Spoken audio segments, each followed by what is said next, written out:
It's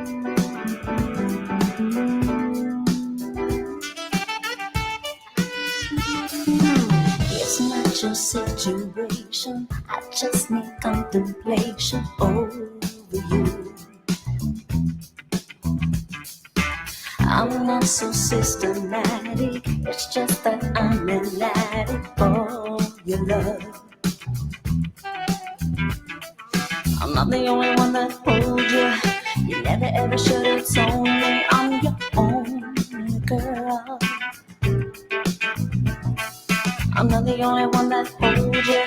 I never ever should have told you you're my only world. Just think how long I've known you. It's wrong for me to own you like a king. It's really not confusing, it's just a young illusion, can't you see? You're the only one that holds you. You never ever should have told me I'm your own girl. I'm not the only one that holds you. You never should have ever told you you're my own world. Georgia, Georgia, pudding pie, kiss the girls and make them cry. Georgia, Georgia, pudding pie, kiss the girls and make them cry. Georgia, Georgia, pudding pie, kiss the girls and make them cry. Kiss the girls and make them cry. Kiss the girls and make them cry.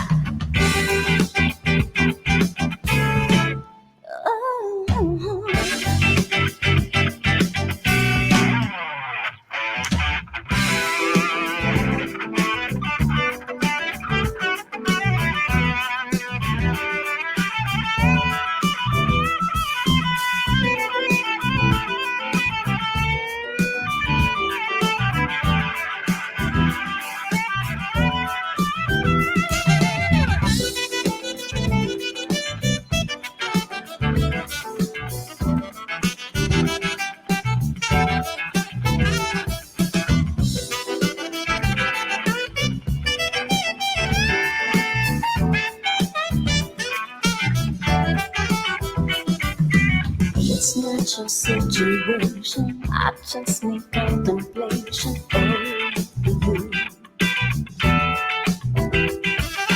I'm not so systematic, it's just that I'm an addict for your love. I'm the only one that holds you. You never ever should have told me I'm your own girl. I'm the only one that holds you. Never should have ever told you you're my own girl. Georgia, Georgia, pudding pie, kiss the girls and make them cry. Georgia, Georgia, pudding pie, kiss the girls and make them cry. Yeah, Georgia, Georgia, pudding pie, kiss the girls and make them cry. Georgia, Georgia, pudding pie, kiss the girls and make them cry. Georgia, Georgia, pudding pie, kiss the girls and make them cry. Kiss the girls and make them cry. Kiss the girls and make them cry. Yeah, Georgia, Georgia, pudding pie, kiss the girls and make them cry. Kiss the girls and make them cry. Kiss the girls and make them high. Georgia, Georgia, kiss the girls and make them cry. Kiss the girls and make them cry. Georgia, Georgia, yeah. Kiss the girls and make them cry. Kiss the girls and make them cry.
It's your favorite African. Cool. Comics talking shit. Hello, hello, hello. What it do? Welcome to the show. What's going on, my co-host? What's good? What's good? You know, I like that we're coordinating over here. I know we got the little blue thing. Blue gang up in here. Blue gang. What up? What up? What up? I said better than yours, man. That's what we do over here. We're the blue gang tonight. Hell yeah, hell yes. It's kind of fitting because it's Thursday. It's the last show of the week. You know what I'm saying? It's always my favorite. My favorite show is always Mondays and Thursdays. Have you noticed that? It's like my favorite show because it's like, Well, yeah, you know, it's like you're getting amped up on Monday and then Thursday, you kind of like you're winding down, but you're still amped up. It's like a different amped up. right. That's what it is. It's like it's a weekend. It's like I'm going on a hot date Ooh. tomorrow. So it's like I'm excited. I'm on top of the world. It's just great. It's just great. I love it. And you got the blue pen. Okay, I like that. Man, I The don't blue know. pen. All right. I Use see the you. word. I see you. I see you. So I rode my bike today. Bike update. I've noticed, Mistina, when I ride the bike, I feel like my blood is circulating through my body. Yeah. It's like my heart is like telling me, brother, thank you. Thank you for Yes, it really is. because a lot of people don't understand, man. It's like you're sitting at home and not doing it. You're not being active. You're not riding a bike. You got to be active. You got to do something just to keep your blood pumping and stuff like that. Yes. You're not doing nothing. You're just sitting there, just stare at home. And I'm telling you this right now. Yesterday I was at the park and I rode like maybe 2 laps around the park, and I was like, you know what? I'm tired. I'm about to just call it a quit. And this old Spanish guy walking with a cane was like, "Hello, how you doing?" I said, "How you doing?" And I'm looking at him like he looked like he has a stroke or something. Like he had a stroke. Oh boy. Still walking with a cane in the park and walking the trail ride. And I said to myself, "All right, cool. Come on, you got 2 more laps in you. Come on, baby, you can do this." So I just got on my bike and just kept going because just watching that old man yesterday, and he wasn't even that old. He maybe his late 50s, but when you have a stroke, it puts age on you. So he looked like he did not want to be defeated. He's like, I'm not gonna let this fucking illness stop me from walking. And he's walking with a cane, and I go, you know what? I got both of my limbs. I can walk. I got no excuses not to do what I do. So that guy gave me extra motivation to keep going. So whoever that guy is, thank you, because I think the universe needed me to see that. Yes. Yep. Think so too. So keep on biking, cool. I'm gonna keep biking. I'm gonna be like I'm gonna be my own personal. I'm gonna become a commuter with my bike. Now I don't do the bike gang thing. People are like, yeah, come join our bike gang. And I'm like, you mean like motorcycle bike? Yeah, like no, like bicycle. Like it's a big thing in Houston. We have like different bicycle gangs and groups and all that stuff. Wait, what do you do? Do you turn garbage cans over? like fucking beat up people mailbox like this. Fuck your mailbox. No, it's just a weird. People just. I have a lot of weird liberal friends that are like, hey, you can ride with my fucking. We can have a little meetup group. We can ride their store or stuff like that. I'm like, no, I'm Han Solo. I like to be numero uno with my bike, but yeah. So yeah, but it's fun. I like it. Fun time. Now, do you wear your helmet? I do have the helmet in my car, but I do not wear it because I feel like I'm in the park. So I feel like I don't need to wear my helmet, but I should wear a helmet. I'm gonna say this right now, Mr. I have a huge, massive dong head. So if I put the fucking helmet on, I'm gonna look like a walking UFO, scaring people. I need to get chased by white people's dogs. I don't need extra motivation.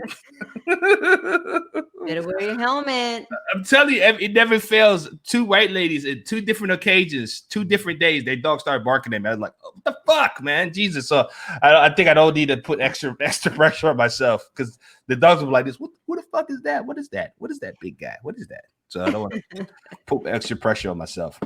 But anyway, it is Comics Talking Shit. Word. Dina has her favorite segment on the show called Miss Dina's Word on the Street, where she gives us top 3 stories. And what is your top 3 stories of the day? All right. Well, critics are calling it her best performance yet. Mariah Carey, she releases her memoir and is talking about the tumultuous relationship that she had with Tommy Mottola. So everyone's saying that this is a must read. Okay. Are you going to read her memoir? I think so. Okay, well, I I'm not. think so. I'm not going to read it because, I mean, come on. It's Mariah Carey. I love Mariah. Mariah's great. I think Mariah to me is like the white Whitney Houston, in my opinion.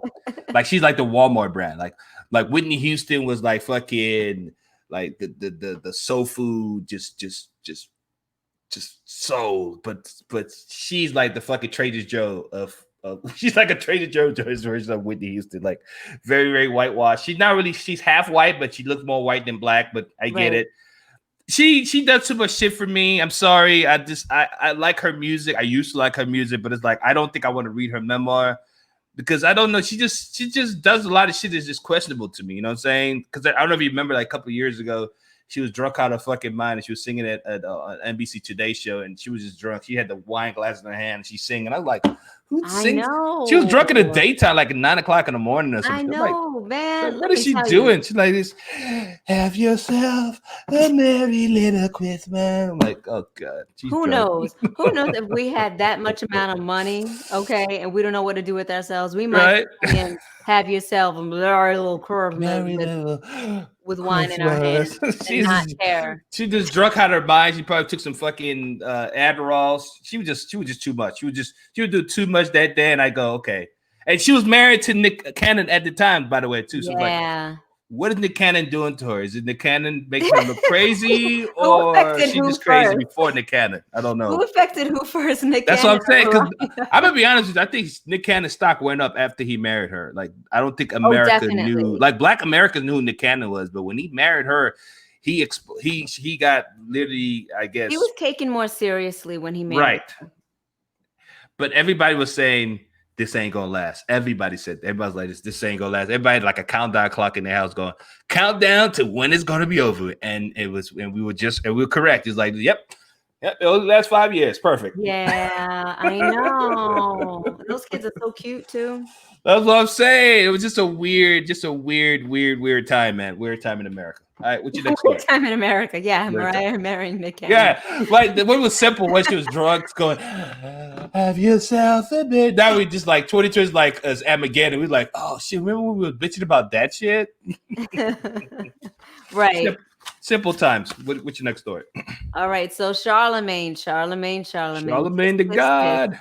So Charlemagne the God, he apologizes to Angela Yee after basically not having her back when Gucci made derogatory remarks about her. Gucci. Yeah, so Gucci was like trying to get all in that Uchi. I remember that interview on Breakfast Club because I think he said that she was hitting on him a couple of times when he came to the show, but he act like she act like she don't know him no more or something because he lost weight. He called her a pussy ass bitch. Okay, so here's the problem. Gucci man, he lost weight. And we all know when you lose weight, you start feeling yourself more. Because when Gucci man was like a big Gucci man when he was 300 pounds, he felt like nobody wanted him. Then he started working out. Obviously went to prison. And that's what happened. He put on the prison weight. When you go to prison, you're forced to work out and lose weight. So he lost all that weight. So he felt like he was bold to say, yo, Angela, what's up? You was hitting me up when I was a fat Gucci man, but now I look like a little sex symbol. What's up? And she's like, nah, nigga, no, I don't want to fuck you. No. So his heart, he was hurt. That's what it was. He was hurt because he felt like he's working out going, yeah, Angela, you gonna want me now because I'm losing all this damn weight and stuff. So when she said, no, I don't like you like this. So his feelings were hurt, but still it didn't warrant him calling her a bitch. Then that did not. Because I'm telling you that right now. I'm gonna be real with you, right, Miss Tina. If one of our panels called you a bitch, I'm fighting for you. I'm taking off my shirt. I'm gonna be going to the screen to fight that motherfucker because you're my girl. Nobody disrespect my co-host ever. So yeah, Charlemagne should have said some shit. Guess what? And you know I feel the same even within the comments. If somebody's talking right off field in the comment section, I'm just like, oh, cool. Like I always pointed out, cool. What's going on there? What's going on? What's going on? See, I don't even allow that. Well, yeah, you're on it. You like, but then you Puerto Rican. You're sharp. You're edgy. You're fast. It's like a Swiss knife. Hey, what's your next story? So Carol Baskin. Oh, time to play the world's Baskin. smallest violin. Oh, dang! Look at that! Look at that! Look at that fake tears. Look at that. So she's complaining. I was about gonna call it media- crocodile tears, but I'm gonna call it tiger tears. Because tiger tears instead of alligator tears, Yeah. crocodile tears. Right, Yeah. she's doing that tiger tears. Tiger tears. I'm gonna kill you.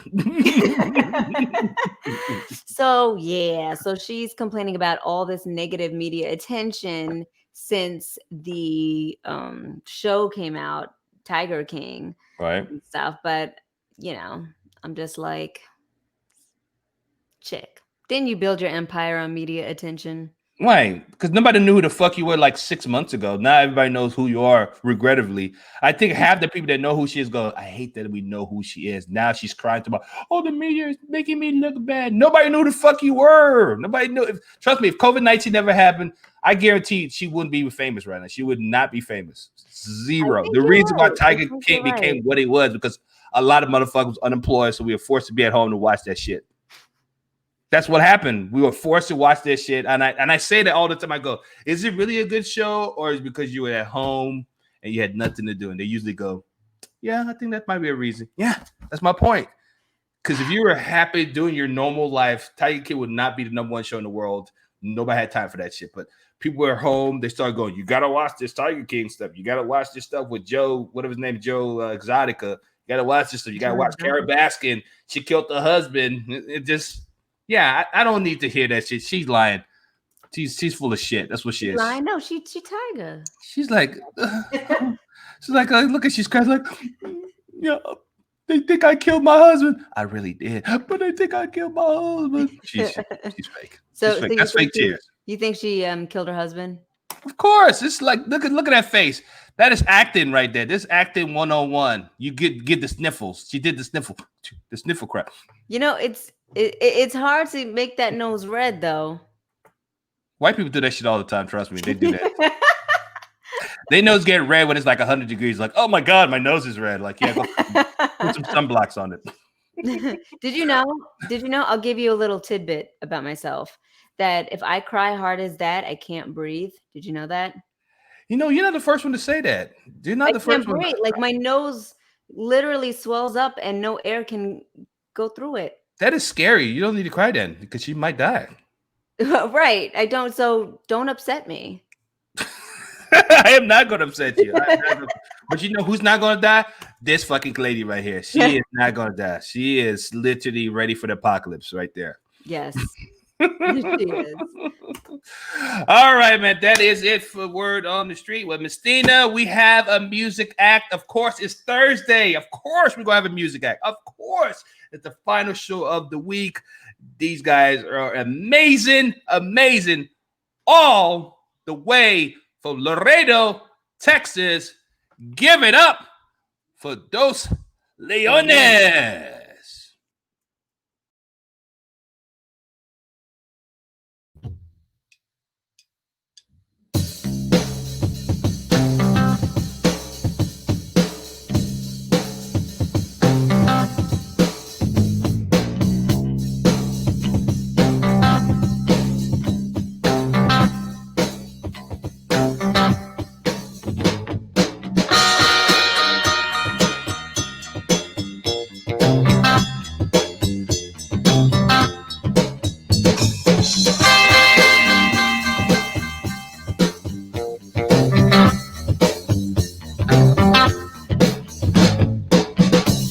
I'm gonna rob a bank, cause we need the money.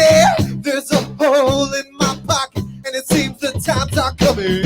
Oh, how the goose has gone loose. We hit the ground running your mouth, heading you south. So go on and grab your shotgun, baby.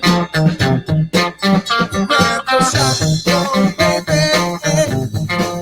So grab your shotgun, baby.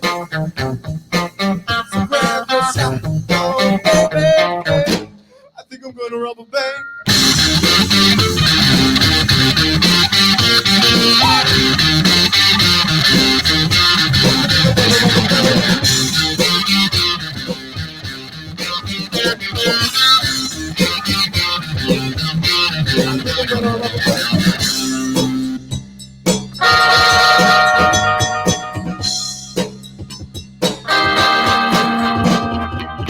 Let me see every single one of your hands. I hit the guard in the stomach. Show me the safe. I want no business that you think is funny. I'm gonna shoot nobody, move my every shot. It's the air, and there ain't no doubt. LPD is out, so go on and grab your shot.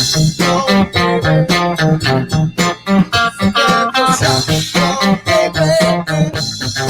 So grab your shot. Go, baby.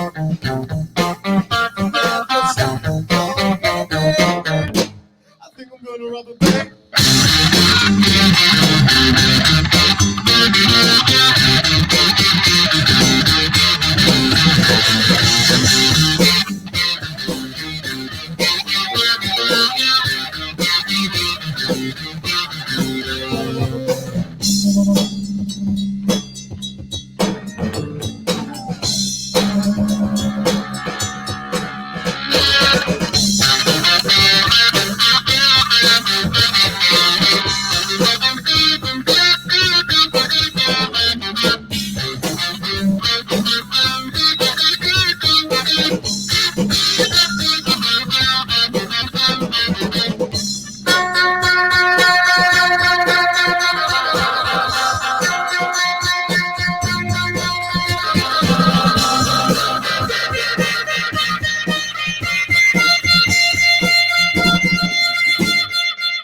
So grab your shot.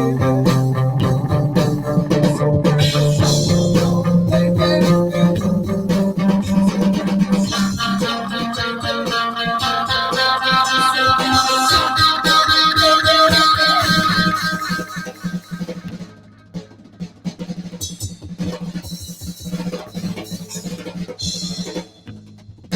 I think I'm gonna rob a bank. Oh, yeah. Excellent job, sirs. Good job, guys. Good job. Good job. Good job. Good job, sir. Yes. Good job.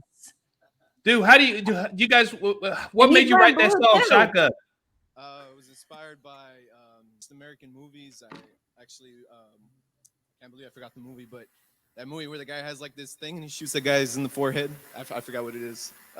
Forehead. Dude, you named like them in a lot of fucking movies right now, sir. A Well, lot of that movies with that inspired me for concept. sure. It was a guy who he used like this cane, or it was like an air pressure thing, and he shot someone in the forehead. Old Country for Old, No There Country it for is, Old Men. there it Oh, yes. No Country for That's Old Men. I was right late to the there. party. I recently watched that. Like this Hey man, year, better for sure. late than never, brother. Better late than never, man. Dude, Justin, I'm telling you right now, because I told you behind the stage, but you sound literally like a Spanish fucking Jimi Hendrix, man. I love that shit, man. That's a good compliment. Shotgun, baby.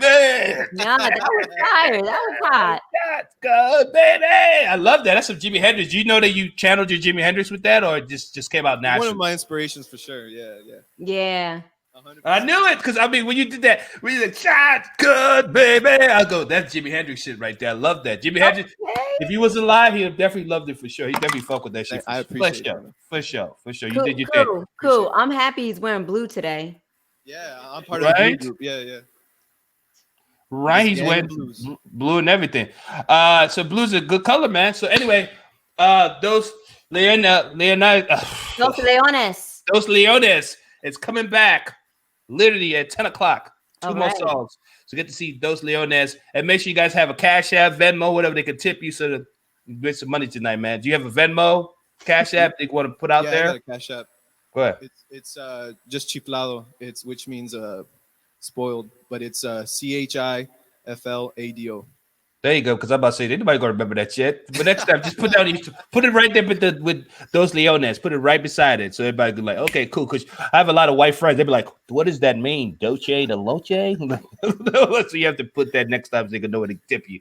But anyway, see you at 10 o'clock, brothers. See y'all soon. Thank you. All right. Man, these guys were jamming, right? Cool. You got some voice on you. You kind Shotgun, baby. They need a black guy. They need El Dragon on their band. of. You just need to be that person who says "hey." Huh?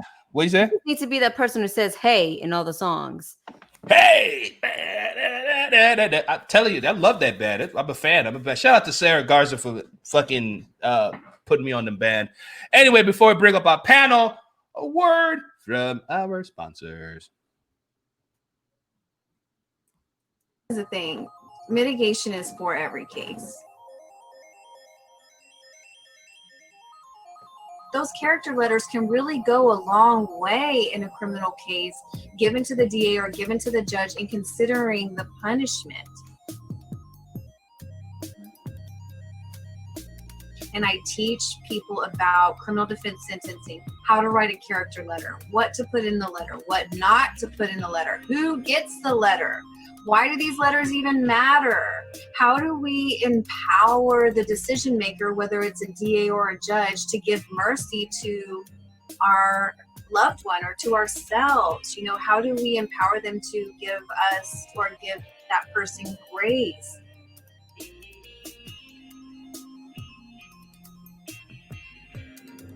We don't necessarily always know the why behind the crime. And if you're curious enough to want to find out, then you're also opening up yourself to the possibility of having compassion. Ku, thank you so much for letting me sponsor your show. All right, are you ready for the show? Ready.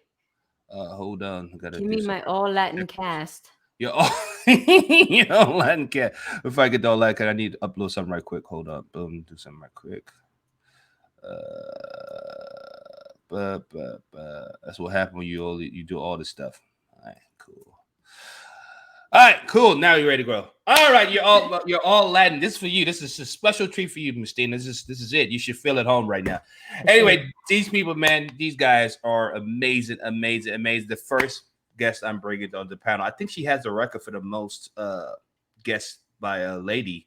She is amazing. I don't tell her this, but she's one of my best friends, man. Give it up for her. She's very funny, amazing. Sara Garza. Woo! Hey, what up, girl? What it do, man? Great to see you guys. Great to be back. Hell yeah! Thank you. Hell yeah. No problem. The reason I just said you're my best friend because we talked on the phone for like 3 o'clock in the morning. We talked for like literally. I'm not seeing you, Miss Tina. We talked on the phone for like maybe like 2 to like 3 o'clock in the morning one night. I go, I guess we're like best friends now. This is weird. Yeah.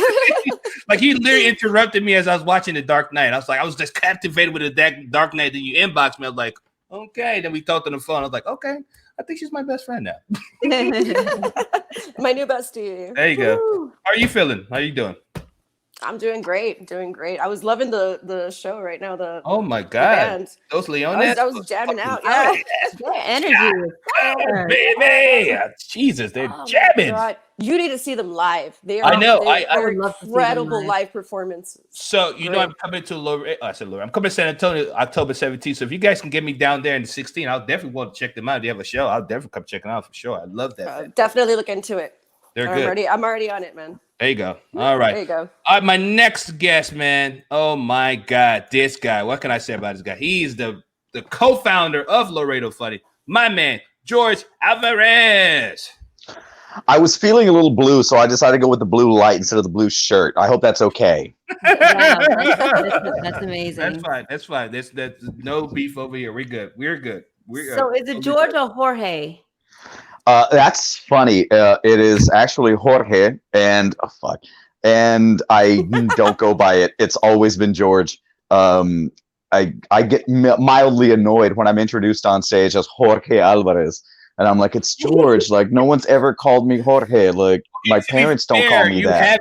But you have it as Jorge on your name, so they just they try to be phonetically correct when they say Jorge. That's what. Oh no, but it's because like we have like Mario Superstar. Mario Salazar.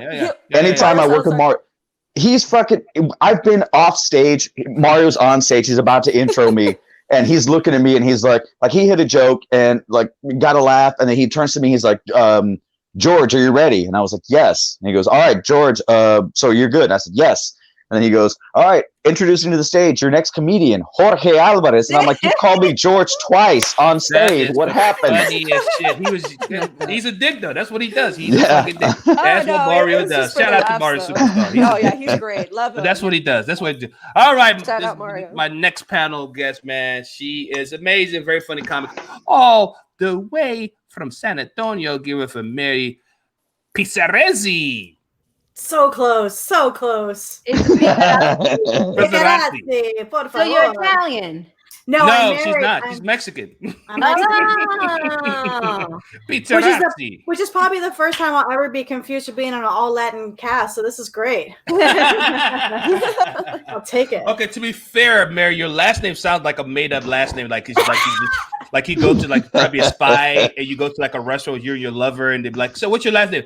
Picarazzi. I'm like, Yeah, everyone likes to pick a made-up last name that's hard to spell. That's what I'm saying. Picarazzi. It just sounds weird. It sounds like a scene from fucking, I don't know if you've seen Inglourious Bastard. Yes. When they thought they could speak fucking Italian, and he goes, yeah, buongiorno, Picarazzi. I like saying it like Mario, like it's a me, a Picarazzi.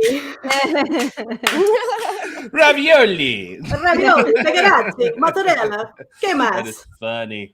All right, man. This is my next comment. Last but not least, he's also the co-founder of Laredo Funny. My man, Steven Sosa. Hey, what's up, guys? What's going on, guys? What it do? What it do? What it do? One at a time. How you guys holding up? One at a time. Who wants to go first? I'm just sad that I'm not wearing a blue shirt. I'm just... But you know what? You didn't get the memo, Steven? Yeah, dude, my email spamming. Cool. But before you get to everybody how they feeling, I just want to say on air right here, right now, okay? This is the only time you'll get to hear it. My full name, okay? My full Latin name, because everybody's sharing right now, okay? Cristina Concepcion Labrador. Oh, Jesus. Now you know why I shortened it. Never pronounced. That's authentic, baby. That's some Telemundo shit. That's the real shit right there. That's a real Univision right there. That's Now you know why I Univision. shortened it. Beautiful, but hard to spell, I bet. It's hard to say. That is funny. Yeah, Steve, say it twice. Nope. This is a fun fact about this panel, right? I know Miss Steve speaks Spanish, but everybody else does not speak zero. All of them don't speak no Spanish at all. Nope. I know a little. I'm working. I'm learning. I'm trying to learn. You're trying to learn. I speak enough. I speak enough. Oh, you to even survive. speak Spanish either, Miss Tina. Oh, great. So all of y'all don't speak Spanish. That's perfect. I speak Spanglish. That's You the speak official Spanglish. language in New York. I That's can how you order get by in Texas too. restaurant. My Spanish is all you guys' terrible. ancestors are looking at you guys bad. All your ancestors are just rolling their graves right now. All of them. Every single one of them. Be ashamed of yourself. I speak enough Spanish to get by. Ku. When I was actually I was actually in the army for 4 years, and my CO, my captain, he's a black guy from Georgia, and there was one of my sergeants was from Houston, another Hispanic dude, El Salvadorian, and we would speak to each other in Spanish. And my captain, Captain Payne, that not made up, that's his actual name. How about say for Captain- the movie Major Payne? He just sound like a setup right now. Sound like No. Captain Payne, that's his actual name. And he goes, why do I feel like when you guys are speaking Spanish, it's because you don't want me to know what you guys are talking about? We're like, because we are. And he was like, damn, that's fucked up. That's funny. And then some Puerto Ricans were speaking Spanish, and my captain turns to me, he's like, Alvarez, what are they saying? And I was like, I don't know. And he's like, I thought you speak Spanish. And I'm like, I speak Mexican Spanish, slow and slow.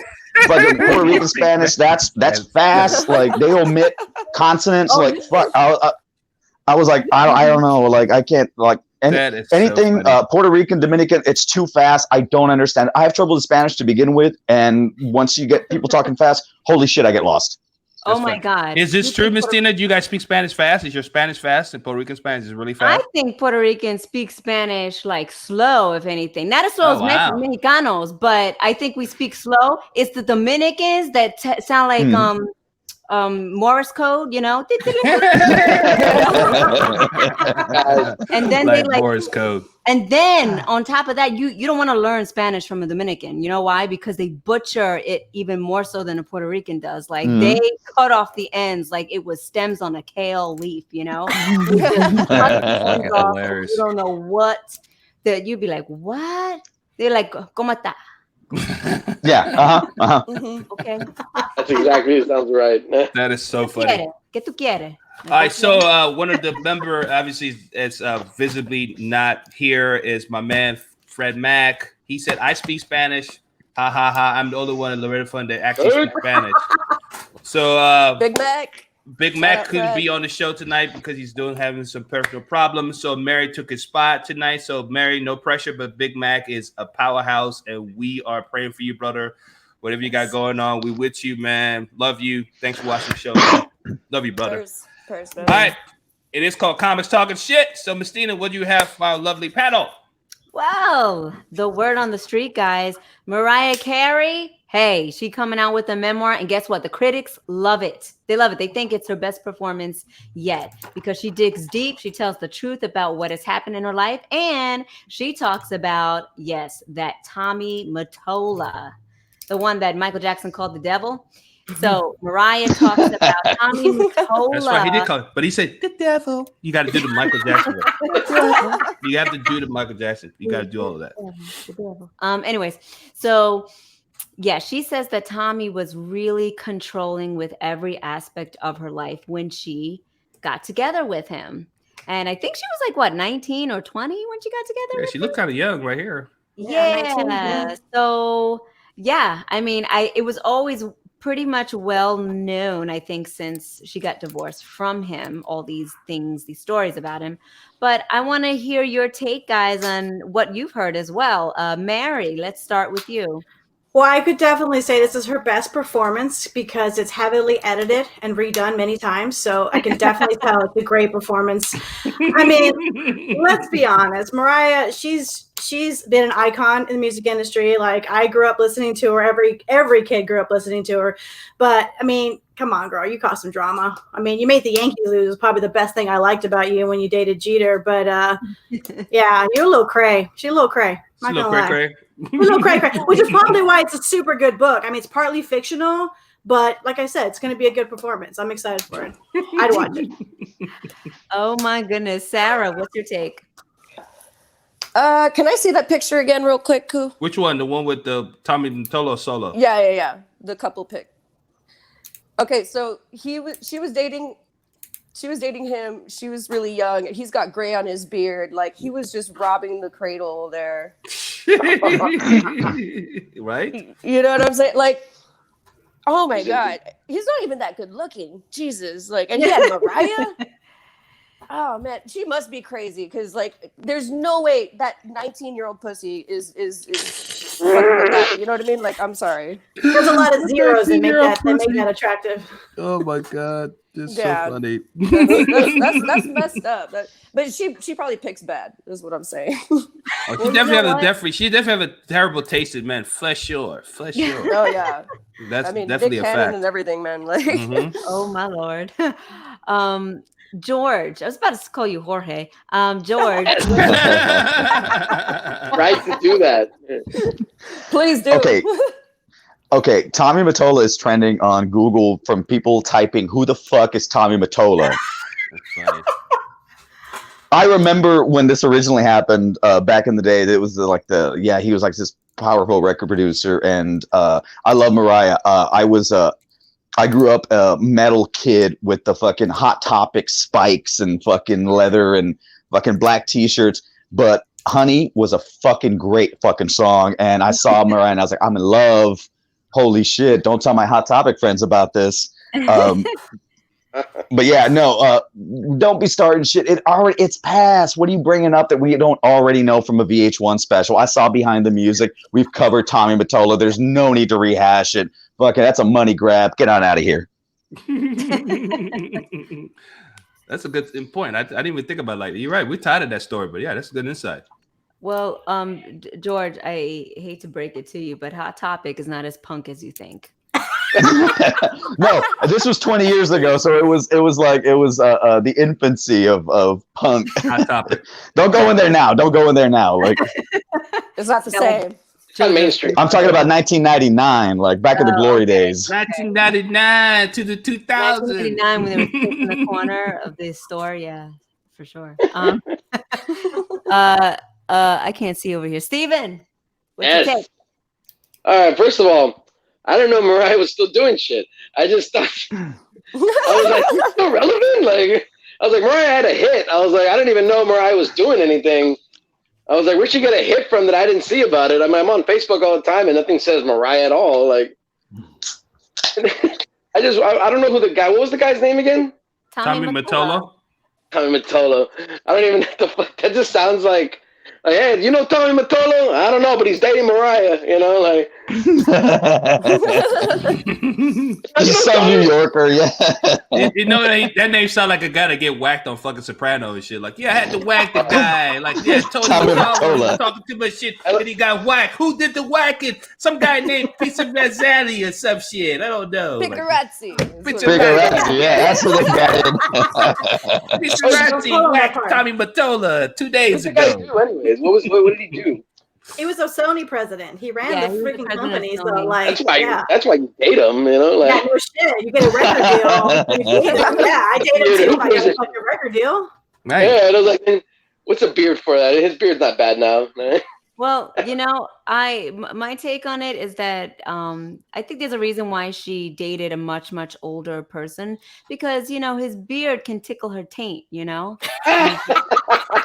There you go. The upside. Who's not down with that? I mean, it's fun for everyone. But even some of the shit she complained about, like you know, George, you talked about the VH1 special. She used to like complain. He used to make me stay in a hotel room, and I had to drink hot tea. And I'm like, I'm so sorry. Like, I don't give a shit. Like, I don't care. Like, that's the worst that happened to you. You're fine. He made me relax. Yeah.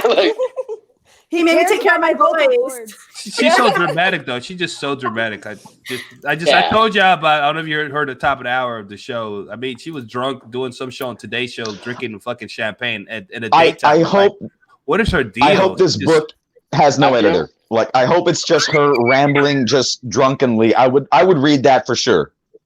I just want to know who's going to read it to her. Right? Can we talk about her fucking Botox that she has done to her face? Because she don't look nothing like this, right? She don't look like that person. Those are normal cheekbones. Look at her face and look at her now. Like, she looked like she ate herself.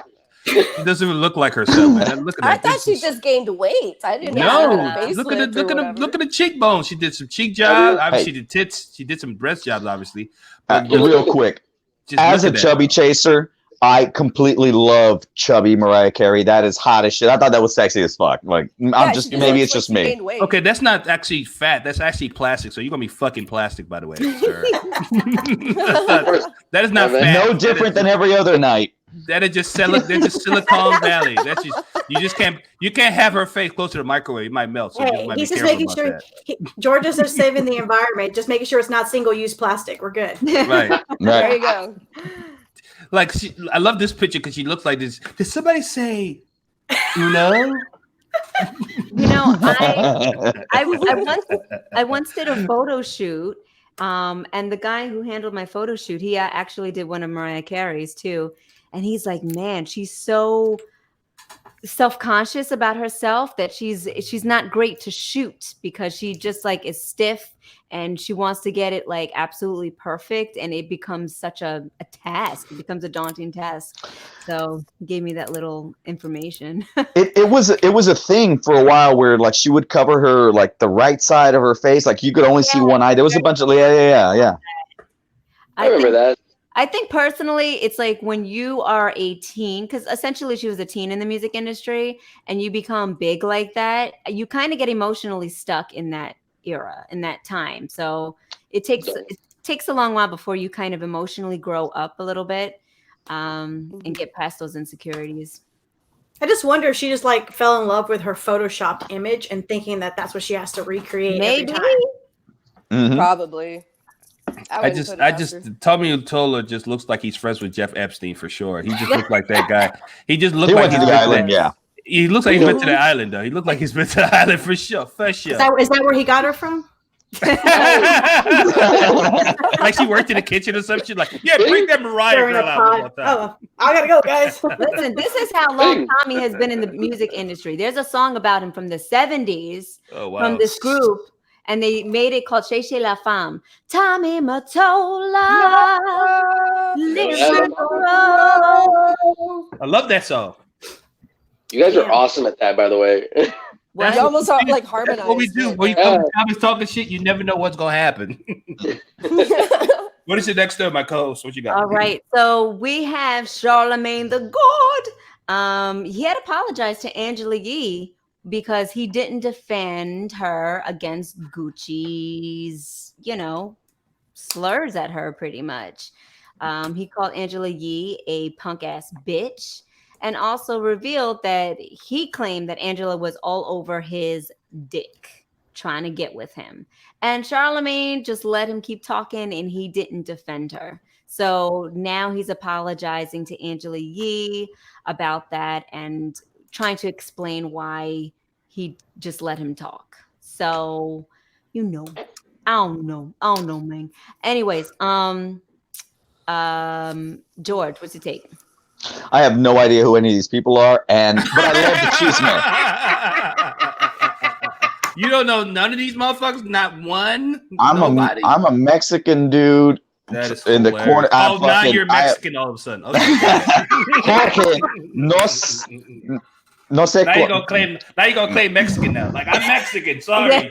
Now you're gonna say no. English. No habla English. Okay, cool. Got it. ¿Quiénes son esas personas? Porque yo no sé y yo no sé nada de eso y that's the little bit of Spanish I have. But my true Mexican's coming up because I'm all for the cheeseman right now. Like, he was talking shit about her, and then that guy didn't say shit, and then he didn't back her up. I'm fucking all about this. I love the gossip. I'm going to bring my 60-year-old mom in here, and she's going to fucking... let me call her real quick and get her take on this because she loves the cheeseman. Just the gossip is great. I don't know. They're talking a lot of shit, and good for them because it makes for good entertainment. It's content, so fuck it. Keep talking the shit. Don't call. What do you call her? Or what? Punk ass bitch. Punk ass bitch. He called her a punk ass bitch. Yes. Yeah. I've heard dudes call other dudes that. Yeah, like you don't fucking. So don't call women bitches and don't call them punk ass bitches. Is my take on that. Okay, I'm gonna do a little backstory. So Gucci Man did time. He was in prison for like 5 or 6 years. So he's so used to calling dudes punk ass bitches that he forgot these actually out now that you can't call women that. So that's exactly what happened with that one. I could tell you why he said punk ass. He forgot that he was out now. He's like, punk ass bitch. Oh shit, that's a woman. Oh, my bad. He forgot what they looked like. Right, he forgot what they looked like because he's been in prison for so long. Sarah been there for so long. So that's all I can see. That might be the reason why he said that. Who you got next, Mr. Who you got going next? Steven Sosa, what's your take? Sosa. All righty. Well, first of all, Charlemagne or whatever his name is, and Gucci Man. First of all, he called the girl a punk ass bitch, and that guy didn't say anything. Maybe he was just confused. He's like, "Is he talking to me? Because I feel like I'm one of those." Like, dude. And then he was like, "Well, hold on, let him finish it. Is he talking about me?" Like, and then. But I don't know. Like, I just think it's funny though. It's like Charlemagne was fighting with Gucci Man, and I was like, that just sounds like a really shitty like comic book. Like, I don't know, man. Like Charlemagne versus Gucci Man. Steven, you're literally like you're talking about Gucci Man. You start salivating, or so spit came out your mouth like. Or you get like wet mouth for Gucci Man. What the fuck happened? Like, oh, Gucci Man, my thing went on. And you didn't even acknowledge that. You was like this. Yeah. Character, man. He's like Gucci Man. Gucci Man gets me every time I'm a punk ass bitch for Gucci Man, you know?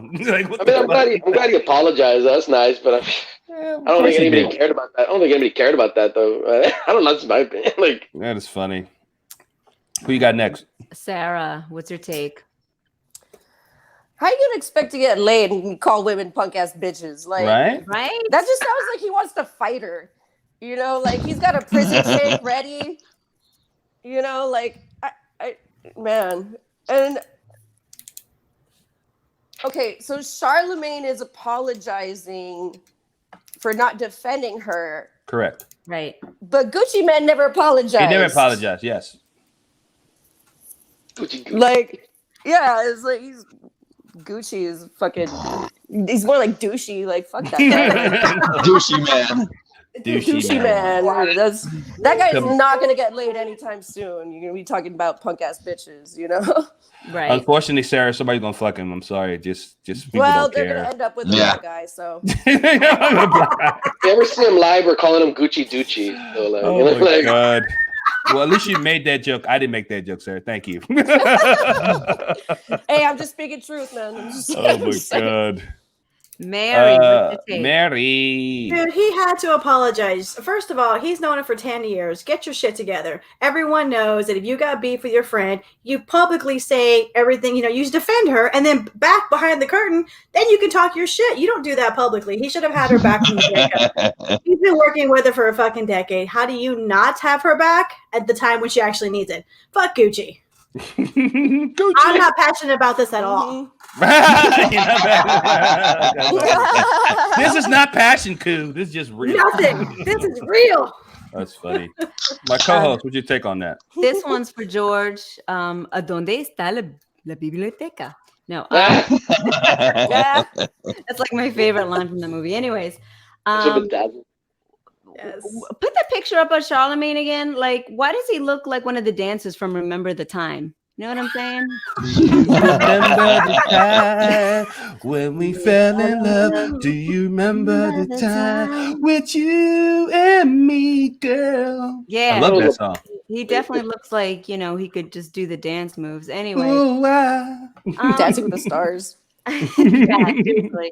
I think he should have defended her, especially her being his colleague, because I would do that with you, Koo. I would do that for anybody on this panel. If, somebody in the comment section acting up, I would be like, well, actually, and I'll point them out. And, it's just like, if you're cool with them and everything, you should defend them. Like, fine, he can allow Gucci to say whatever he wants to say, but at the same time, he really needs to be like, nah, son, like, don't do that. You just got to have each other's back, especially if you work close together. That's my take on it. Mm-hmm. Agreed. Yeah, I already told you this shit. I already told you, if somebody try to come at you like that, you know what I'm saying? If Gucci Man ever do our show, Gucci Man, if you ever listen right now, if you ever come to my show and you call my co-host a punk ass bitch, we're going to have some problems, bro. We're going to set it off in this motherfucker like Juvenile. I think she's gonna get a double ass kicking because I'm pretty sure you guys can both take care of yourselves. It's gonna be like it'll be on. Right, we're gonna be on like we're gonna be like Voltron and shit. We're gonna be Voltron on his fucking ass and shit. You know what I'm saying? We're gonna fuck Gucci Man up and shit. Like we're gonna be like, oh, by the way, the best comment so far. Off the hoops, or bring out the knife. Right? Who's gonna be pulling Mestina off of him? Like. Miss Sarah's Puerto Rican, so she's gonna stab the fuck out. She's gonna get a couple of fucking stabs in for sure. So Fred Mack says, your 60-year-old mama probably know who Gucci Man is. Dad, George. That would be embarrassing, George, if your mama knew who Gucci Man and you didn't know who Gucci Man was. Like, Mama, what the hell you listening to? Like, yo, Gucci Man's the shit. She saw him on Dancing with the Stars. That's where she got Dancing with the Stars. Oh my god. Doesn't matter. She still knows him, George, and you don't. So everybody on the panel knows who Gucci Man is, but you, George. That's so funny. I'm older than my mom, apparently. That's not how science works. That's how science works. Oh my god. What you next on, my co-host? All right, so we got Ms. Carol Baskin. She's boo-hoo-hooing over the media, kind of turning on her. And she says, oh, my life has been horrible since the show came out, Tiger King. And they paint me in a negative light. And so she got the waterworks going on. So I don't know, man. Like, I don't know. Steven, what's your take on it? Carol fucking Baskin. Nah, I never really watched the show. I remember I watched one part of it, and I didn't know what was going on. And I just saw a girl, like, she looked scary, like, hello. Like, I was just like, oh, God, like, but seeing her there, seeing her in that picture. Can you show the picture again? Yeah, I still don't care. But, like, I don't know, like, it's funny funny because she's like, "Oh, now it's painting me in a bad light." I'm like, "Did you watch the show?" I go, "You had to sign something." Right, you said, signed a like, release form, yeah. Like I go like, and now you're getting mad. I'm like, "Hey, well, what are you gonna do, man? And just admit it, go to jail." I don't know. Like I don't know. That's stupid. But like I mean, like I said, she's probably a good actress because I mean, I bet you she probably pinched her cheeks to make herself look more like, "Oh, he's great." You know, like I don't believe it. She killed her husband. Yeah, I don't believe it either. I'm with you. I don't believe that shit. I'm not falling for that shit. Who you got next? Sarah, what's your take? Oh man, okay.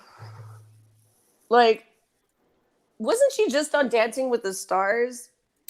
She's still on there. I don't think she's still on eliminated. there? She's still on there. Yeah, exactly. Like Tiger King made her famous, and she's crying over here. And by the way, I don't believe that she's crying because that picture looks way too professional. It looks like a professional photographer. I can't take a good resolved selfie like that. You know what I mean? Like I can't do that shit unless you have a high definition camera. She's got you can see all the wrinkles and the tears. You can see you can see all the hate in her eyes, you know. Like, you can see murder in her eyes. That's funny. You can see murder. That's how clear that picture is. So fuck that. I think it's bullshit. That's why you can see her killing the husband in her eyes. The proof is in there. You just gotta look deep in, you know. And with a camera like that, I mean, you know. That is hilarious. Fucking hilarious. Who you got next? My goodness, Mary, give me your take. So, like, how evil do you have to be that you came out as a bad guy when the guy who owns tigers and turned 3 men gay that weren't even gay, you're the bad person on the episode. That's like, funny. let's just be legit. Like, the guy that's actually batshit crazy looks more normal than you, boo. That is so funny. Wow. Like, She added the boo. She added Yeah, the I was boo. the boo. But those tears are fake. She learned it from the crocodiles that she fed her husband to. So that's how she learns, guys. She learns by mimicking. To the crocodiles. Oh my god, that's funny. That's great. Oh my god, that's good. Who's next? George, right? Yes. Okay, so I have not seen the Tiger King. Oh thing. my god, what is happening? Of course. Did you stick your head in sand? Is that what it is? I'm what? Do you just stick your head in sand and leave it there? Yeah, I just put it there and fucking I know don't. It exfoliates, but A lot of rock. He bathes in it. He bathes I bathe in it. I bathe in it. No, I haven't watched it. It's about giant cats, I guess, which is interesting. What? Did he just say giant cats? You mean tigers? Yeah. That's what I'm saying. I mean, Tigers, the yeah. actual name is Giant tigers. cats? It's like a giant cat, right? Giant cats. What I love about that is that picture. She looks like a wet cat. Look at her. Look at her facial expressions. She looks like a wet cat. She's just pissed. Claws Don't her out. insult Like what? Don't insult the cats. Yeah, no, she looked. Look, I'm a cat lover. I have little ones, not giant ones. And when they get wet, they look like that. And holy shit. Yeah, I forgot. Yeah, we mentioned Dancing with the Stars a couple of times. Sarah brought it up. And she's still on there. This is a sympathy ploy. It's just like, oh, I'm so sad. Vote for me. Like, that's fucking, like, that's all it is. Oh, I'm so sad. The media attention, this and this. Catch me Tuesday nights on ABC at 9 a.m. Like, fucking, that's all it is. That's Fuck funny. this. Classic promo. She's promoting herself. That's good. That's good. That's Shameless good. plug-in. Get your I like plugs the in. giant Get your cat. plugs in. I imagine the next Nat Geo special is going to be like, here in the safari, the giant cat is coming. It's a big one. It's a big one. He's pissed. I would love to hear just Jorge just doing like sounds for fucking documentaries, like fucking Animal Planet, like this. That's a big dog.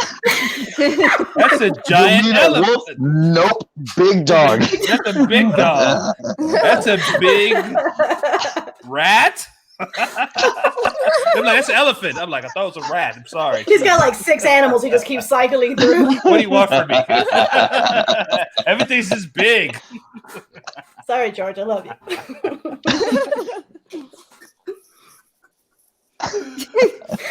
Bro. Did you see that big worm that bites? You mean a snake? Oh, That's what I'm yeah, saying. yeah, Like the big that worm. bites. Like, oh my god. It's a big poisonous angry worm. The big angry rattlesnake? Yeah, the giant worm, whatever. God. Whatever it is. Everything's just big for you. Like, oh, just big. I'm 5'6", like, fuck it. That is funny. It's like Everything's bigger than you, George. Oh my god. What's your take, Mastino, on the story? What's your take? I mean, I think she built her empire on social media. Like she's always been at it, hey, oh, you cool cats and kittens. And that received a lot of views on a daily basis before the Tiger King special came out. So, I mean, she would have to know you get the good with the bad. It comes with the territory. Everybody knows that. Yeah, so I don't want to see those tears. Put them back in your eyeballs. Bad press is still bad, good press, man. Because I watch a lot of you guys watch a lot of shows like on TLC and shit like that, and first 48 hours, and you see one person's crying in the fucking interrogation room, and you go, that bitch did that shit, and that's what she is. She just reminds me of that lady that's just crying like, oh my god, I can't believe my poor little white ass can't even fucking do this and all that stuff. And as soon as the camera's off, she goes, yeah, I killed my husband. And she knows how to play to the camera. She's good. She's a murderer, man. She's a murderer. She's a murderer, man. Oh yeah, that kills bitch every did that time. shit. Kills every time. She kills every time. She kills every time. OJ has nothing on me. Well, she rides that little bike. She rides that little bike doing stuff like the evil, like the Wizard of Oz, like, I'll get you, my pretty. While she's riding her fucking little bike through the whole. Get over here, you cool cats and kittens. Oh, you cats and kittens. But it's funny. He says Dude, George called snakes angry noodles. Oh, yeah, Fred said that. That's hilarious. That's fucking angry noodles. That was fucking awesome. Angry noodles. Oh my god. What's your next story, my host? Oh man. So we have Vanessa Bryan. We spoke about her in this past week because her mom did the Spanish television survey talking about how she was kicked out of the home and had her car repossessed by her own daughter. So Vanessa was like, no, let's kill all that noise. She said, my husband and daughter passed away unexpectedly, and yet my mom has the audacity, I have to do it in that accent, audacity It's to do killing. an interview on TV talking negatively about me while shedding tears about a car and home that wasn't in her name.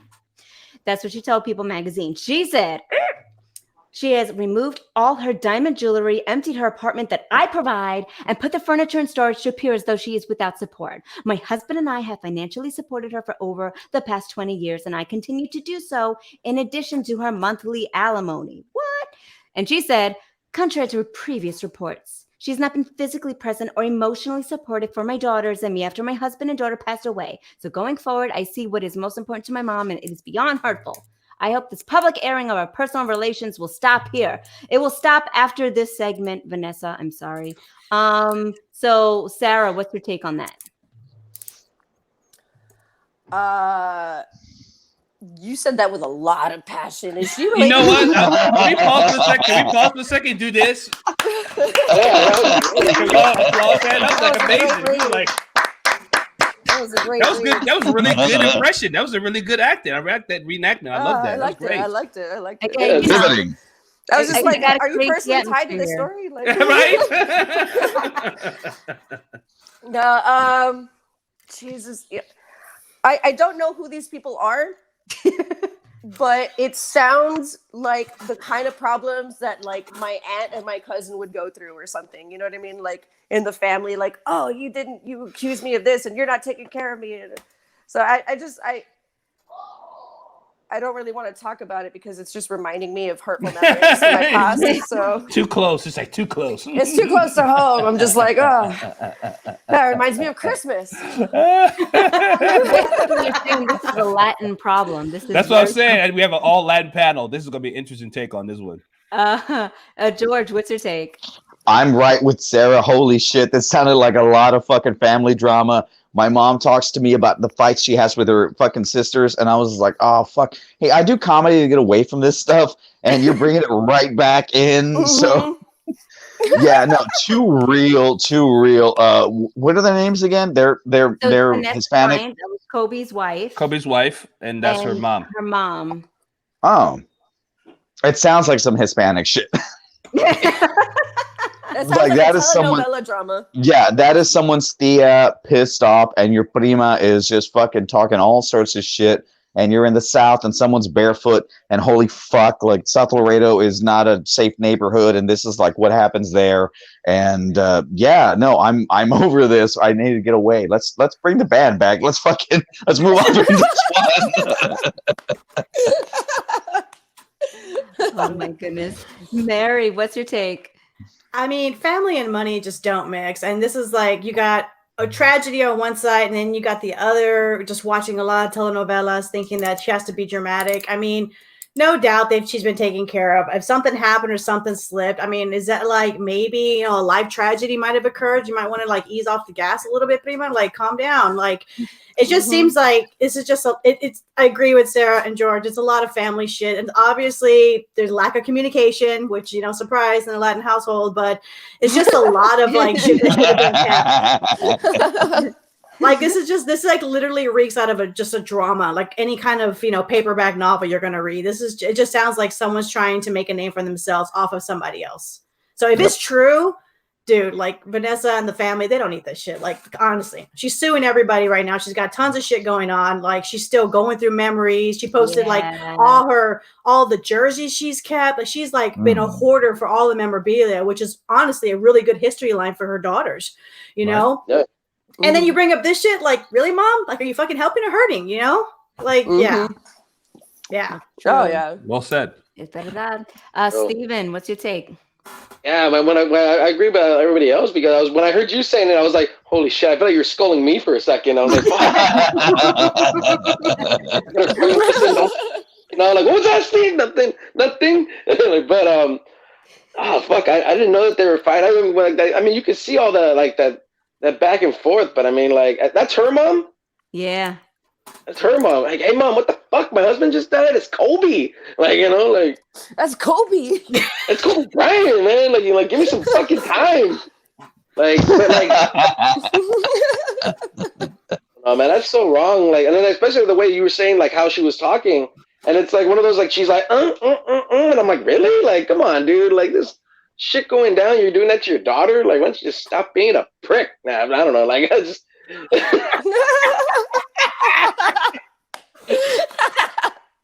Wow. I don't know. I mean, all you. Say it with your chest, Steven. Say it with your chest. Steve, you have mom issues. Is that what you want to say to your mom right now? How do you really feel? Right? I don't want to talk Get out of my about room. That's funny. My co-host, what's your take on that story? Well, I mean, hey, because when we first reported it, it was kind of a little one-sided, like slanted to the mom side. And we were just like, oh my God, I would never throw my mom out of the house no matter what, because, that's just like how it is in a lot of Latin households. Even though they drive you crazy, you don't throw them out. But after hearing her side, Vanessa's side, I'm just like, ooh, there might be a lot more to this story, and because Vanessa's saying, listen, bitch, we didn't throw you out. You trying to throw yourself out, so I don't know. Yo no sé. Yo no sé, but I hope I hope they can work it out, because I've said before, you only have one mother. Right? Okay, so can we guys talk about her crying skills for a second, guys? Because she looks like a horrible fucking cry. She needs to go to some acting class by Carol Baskin. I was about to say, Carol Baskin has got it down. That's what I'm saying. She needs to go to some acting classes. Yeah, no, the tissue by the eye, that is a classic Latino move. Fucking that is because you don't want to mess up the eyeliner, right? Yeah, the makeup. You don't want to fuck up the makeup, so you slightly do that, and that gets sympathy from your aunts. Yeah, but you guys, but that's the thing. You have to fuck your makeup and get like her, get like this fucking bitch, right? That's how. Yeah, that's it.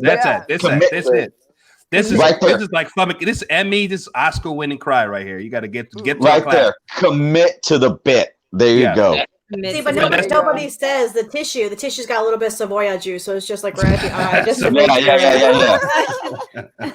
She was cutting onions with that thing before. Yeah, Small little napkin, tiny little square. That's a little tiny That's onion chopping tears. Yes, Yeah, I got you, Mary. The essence of the onion that she chopped earlier. That's funny. Y'all crazy. No. All right, No puedo. That's funny. What's your next story? So Ray J, he actually regrets divorcing Princess now, but Princess is like, I don't want to work it out with you. Are you crazy?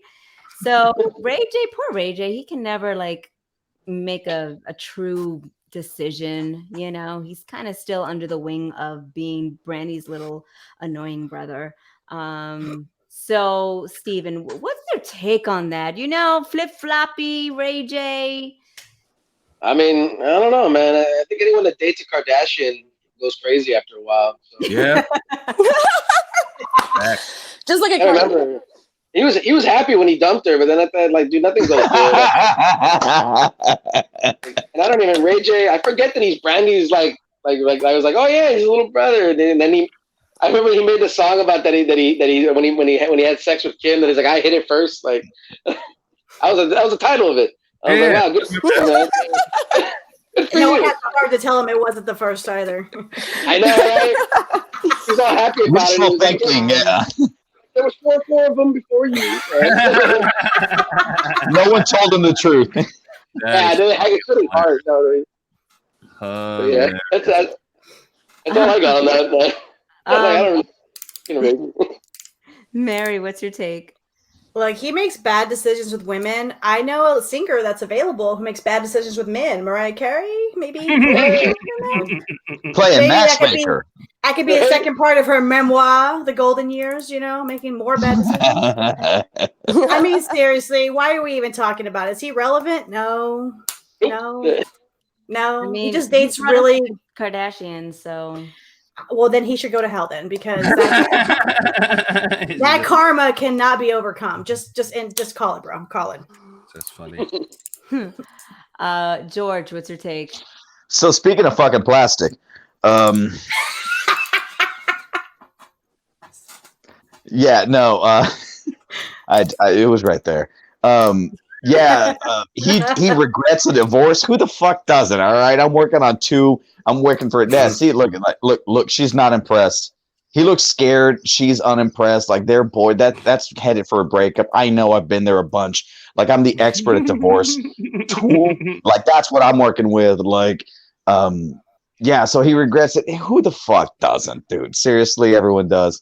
But yeah, it's a Kardashian fucking plastic. Another plastic story. I'm so dismissive of everything. God, I feel like an asshole now. You are. Oh, yeah, you are. All right, thanks for confirming it, Steve. But that picture you guys have right there, like with the beard, where he's with his latest ex, doesn't it look like one of those TMZ pictures? Like, what's the difference? You just want to color in his beard, that little spot right there. Black Sharpie. My God, that's funny. Somebody didn't fix their yard right. That's funny. Oh my God, it's hilarious. That's like all I'm looking at. See, now. that's what women pay attention to everything. How you even catch that? I didn't even catch that shit. Yep. Details. That is so funny. Yeah, he got the Rio Grande Valley down there, man. Shit.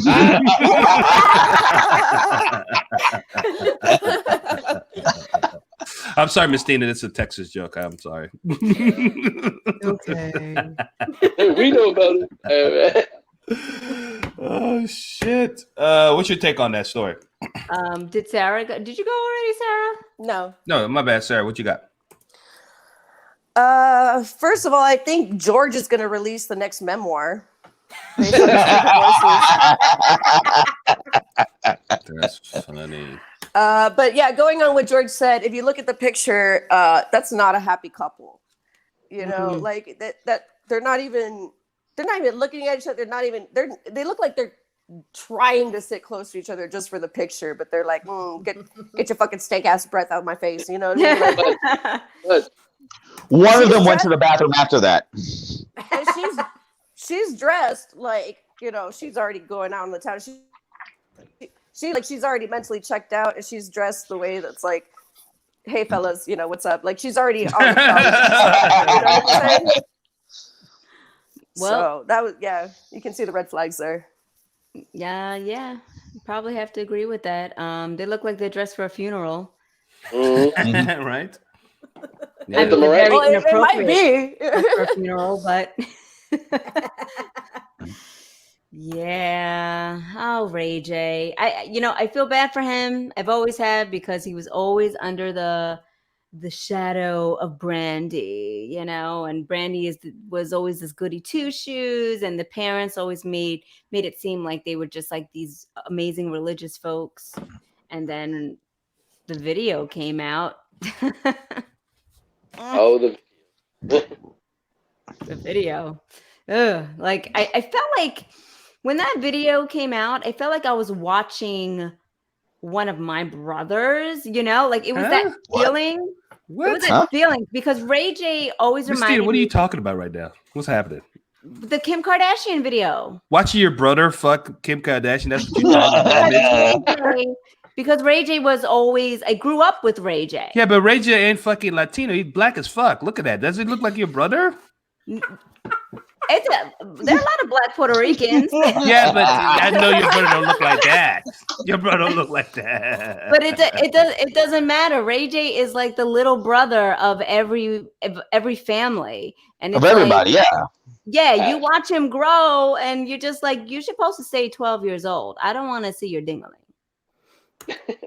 It's and Dick weird. Kirk. When you said that, everybody was like, "Huh?" Like, what? It's like watching your own brother have sex. Okay, all right. Because Ray J, there's nothing sexy about him. He doesn't exude that. You know, he's just like I look at him like as if he was. Ray J's looking at you brother. like, you gonna say that about me like that? That's how you look like you gonna fucking disrespect me I'm like that? sorry, Ray J. I'm sorry, but you tried. You Oh my tried. God. And you to me will always be Brandy's little brother. I'm gonna tell you this though, Miss Tina. When he came out with the sex thing, his stocks went up though. His stocks went up. Like a lot of people gave him props for knocking Kim Kardashian, and I mean a lot of like his stocks went up. He became a street legend because I watched the porno. I mean, it was passed around from city to city, house to house. Everybody was like, "Yo, you gotta watch this shit." It was He big. was sitting like door to door. Door to door. It was like people just knocking people's doors going, "Hey, we got the Ray J sex tape." Like, oh, bring it in. Ray J will always be the little boy in my head. Tell you, it was Tiger King. Back then, it was the Tiger King of our time. Oh God. God. Right, Carol? Oh, See, she's crying. No, Ray She's J. crying. No. Crying? You know why she's crying? Because she saw Ray J's dick. That's what happened. She's like, Yeah. oh. there it is. That was my face. I was like, no. Wow. She's so like, that, my husband didn't so, have that. so Miss sex. Tina, let's get this for a second. So when you saw Ray J's dick, that just dramatically fucked you up. Because Ray J will always be Brandy's little brother. He came into the spotlight when he was like 8, like 8 years old, 10, whatever. And he still looks the same. Like he still looks like a 10-year-old. So with the 5 o'clock shadow, but That's 4 and makeup. 3/4. I mean- 4 and 3/4. Oh, it is now. like he's supposed to be like the good kid, you know what I'm saying? Right. And then he comes out with this, and I'm just like, oh no, oh God, don't do it. It's weird. It's That's weird. funny. Hey.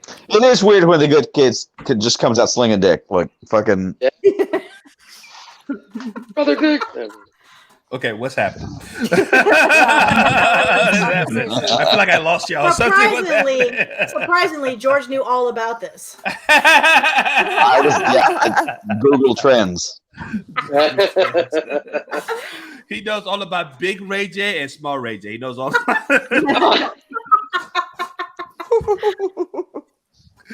All right, Miss, what's your next story?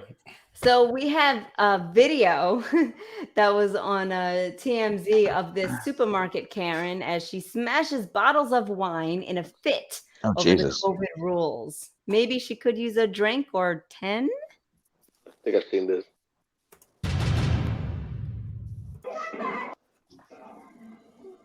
Oh, there goes one. Jesus. She's hulking up. Oh, get them all. Oh, she goes for the top ones too. Look at that. Top shelf ones. Does she have shoes on? Oh my god. Oh, like a zombie apocalypse.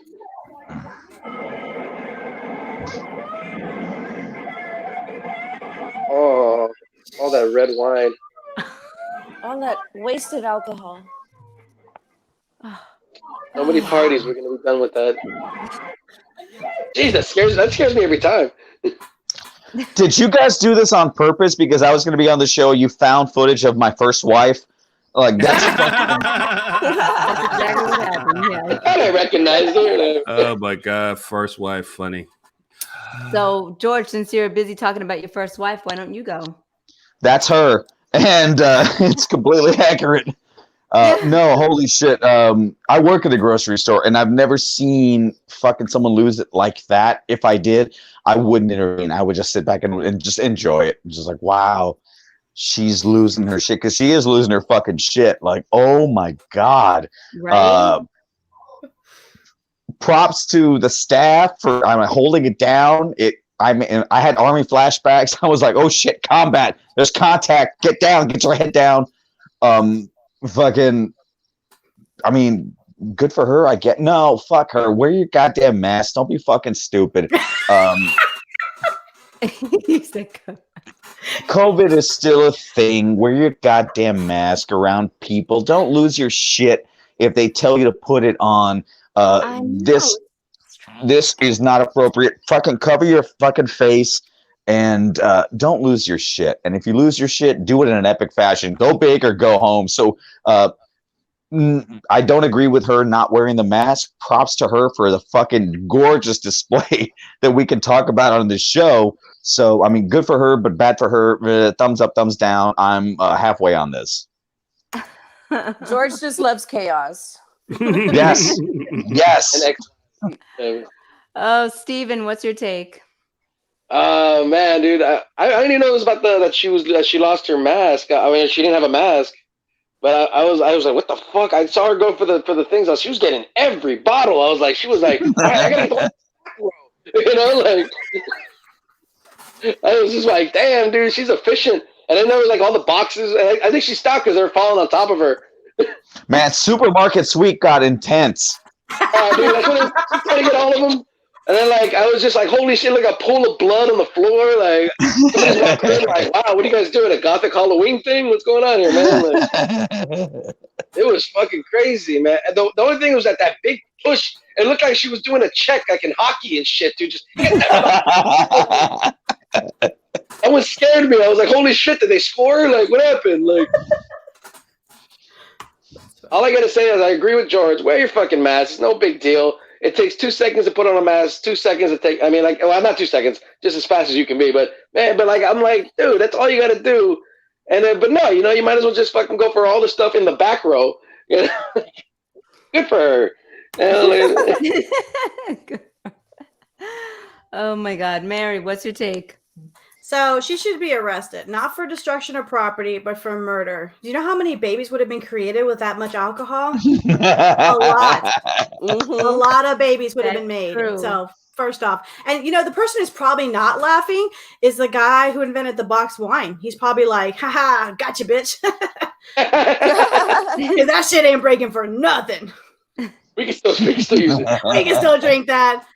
Yeah, but to Fred's point, the mom and me came out. The first thing I said was, does she have shoes on? Because that's super what I mean, she's walking around barefoot. I can't help that. It's like, girl, you're gonna get tetanus. Come on. That's true. That's true. Sarah, what's your take?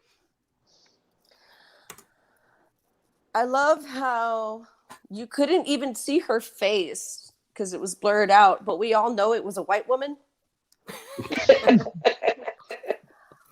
And I thought white women loved wine. I don't understand why she put it on the wine. Right? It's like, I thought these bitches loved wine. It's a sad day for alcoholics everywhere. Right. And pour one out. Yeah, pour one out. I was just like, oh, that wine, it's just wasted. You know, like. That was my first reaction. That was the thing that hurt me the most. Like I'll be okay. You know what? I think I'm like, fuck the wine, you know. But if she did that to rum, bottles of rum, then my Yes. heart would really, really hurt. Yep.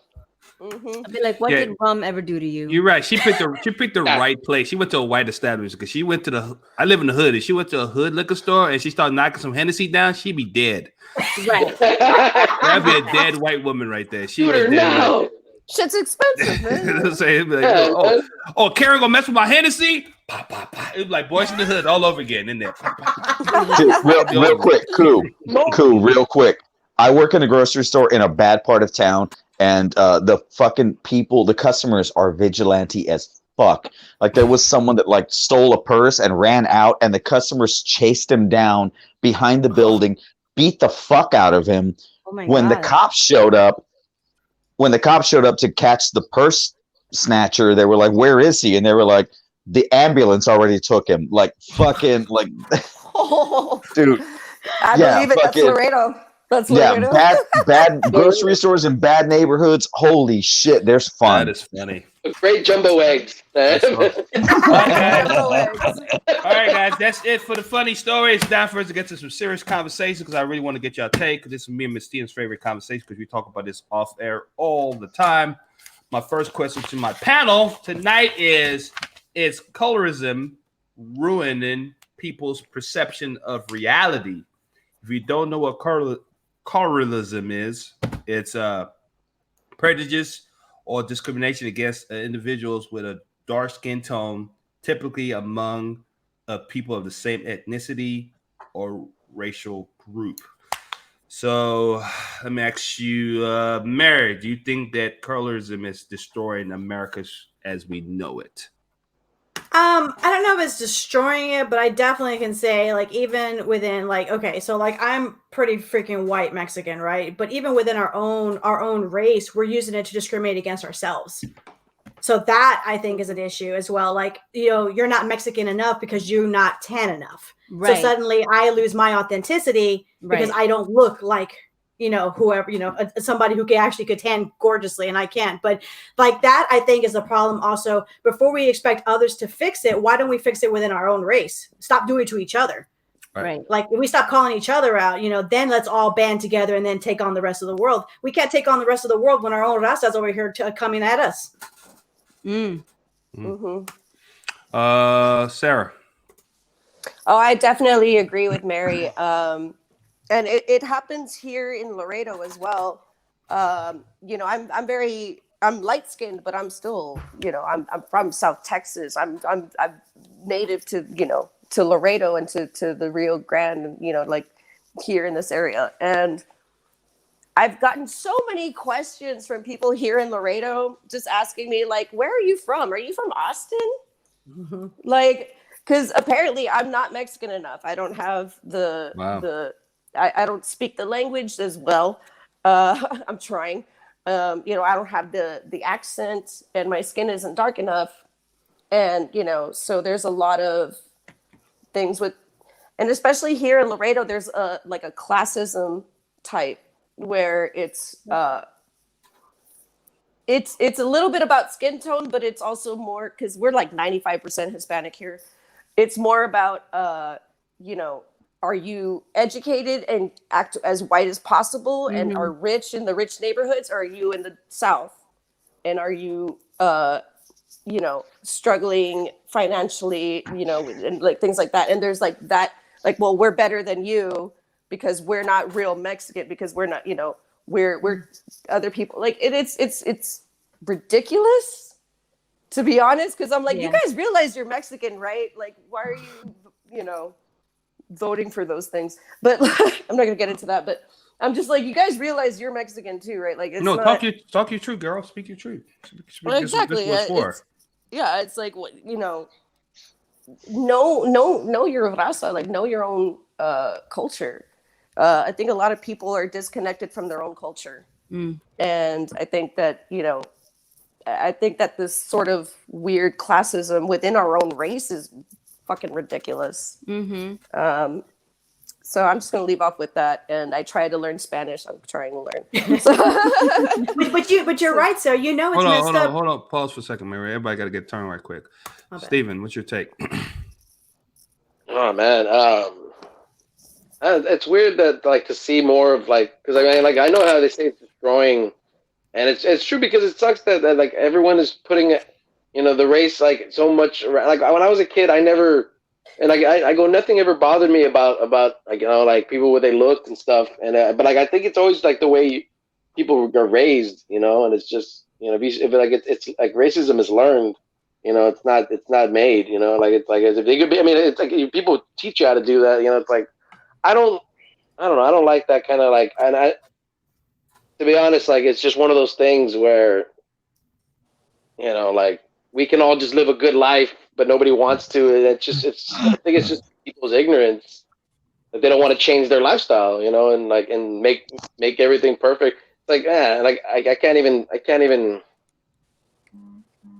I don't know, man. Like, that's the weirdest thing because I mean, I live here and people think I'm white. I'm like, I'm not, and it's just one of those things where it's like, you know, do I have to talk in an accent for you to think I'm what my ethnicity is? You know, like I was like, my dad's from New York. That's why I'm like, I have a normal. I go, but it's like people, but you don't think I'm that person. I don't know. It's weird. It's kind of sad to really see that happen, and I hope that everybody can just forget about it one day. I'm still waiting for the year where everyone's like, you know what, let's just not do it anymore. Like, you know, but never gonna happen. But I you know, I strongly hope that, you know, everybody can just learn from everything. You know, that's all I really. I don't. I guess I don't have that much on it, but yeah, that's fine. Yeah, George. Okay, get ready because shit, here it comes. Sara hit it on the head when she was talking about the classism and education. For me, and going back to why it's George and not Jorge, is yes, it's spelled Jorge, but I've always been referred to as George. I constantly get shit from Hispanics for being Mexican enough.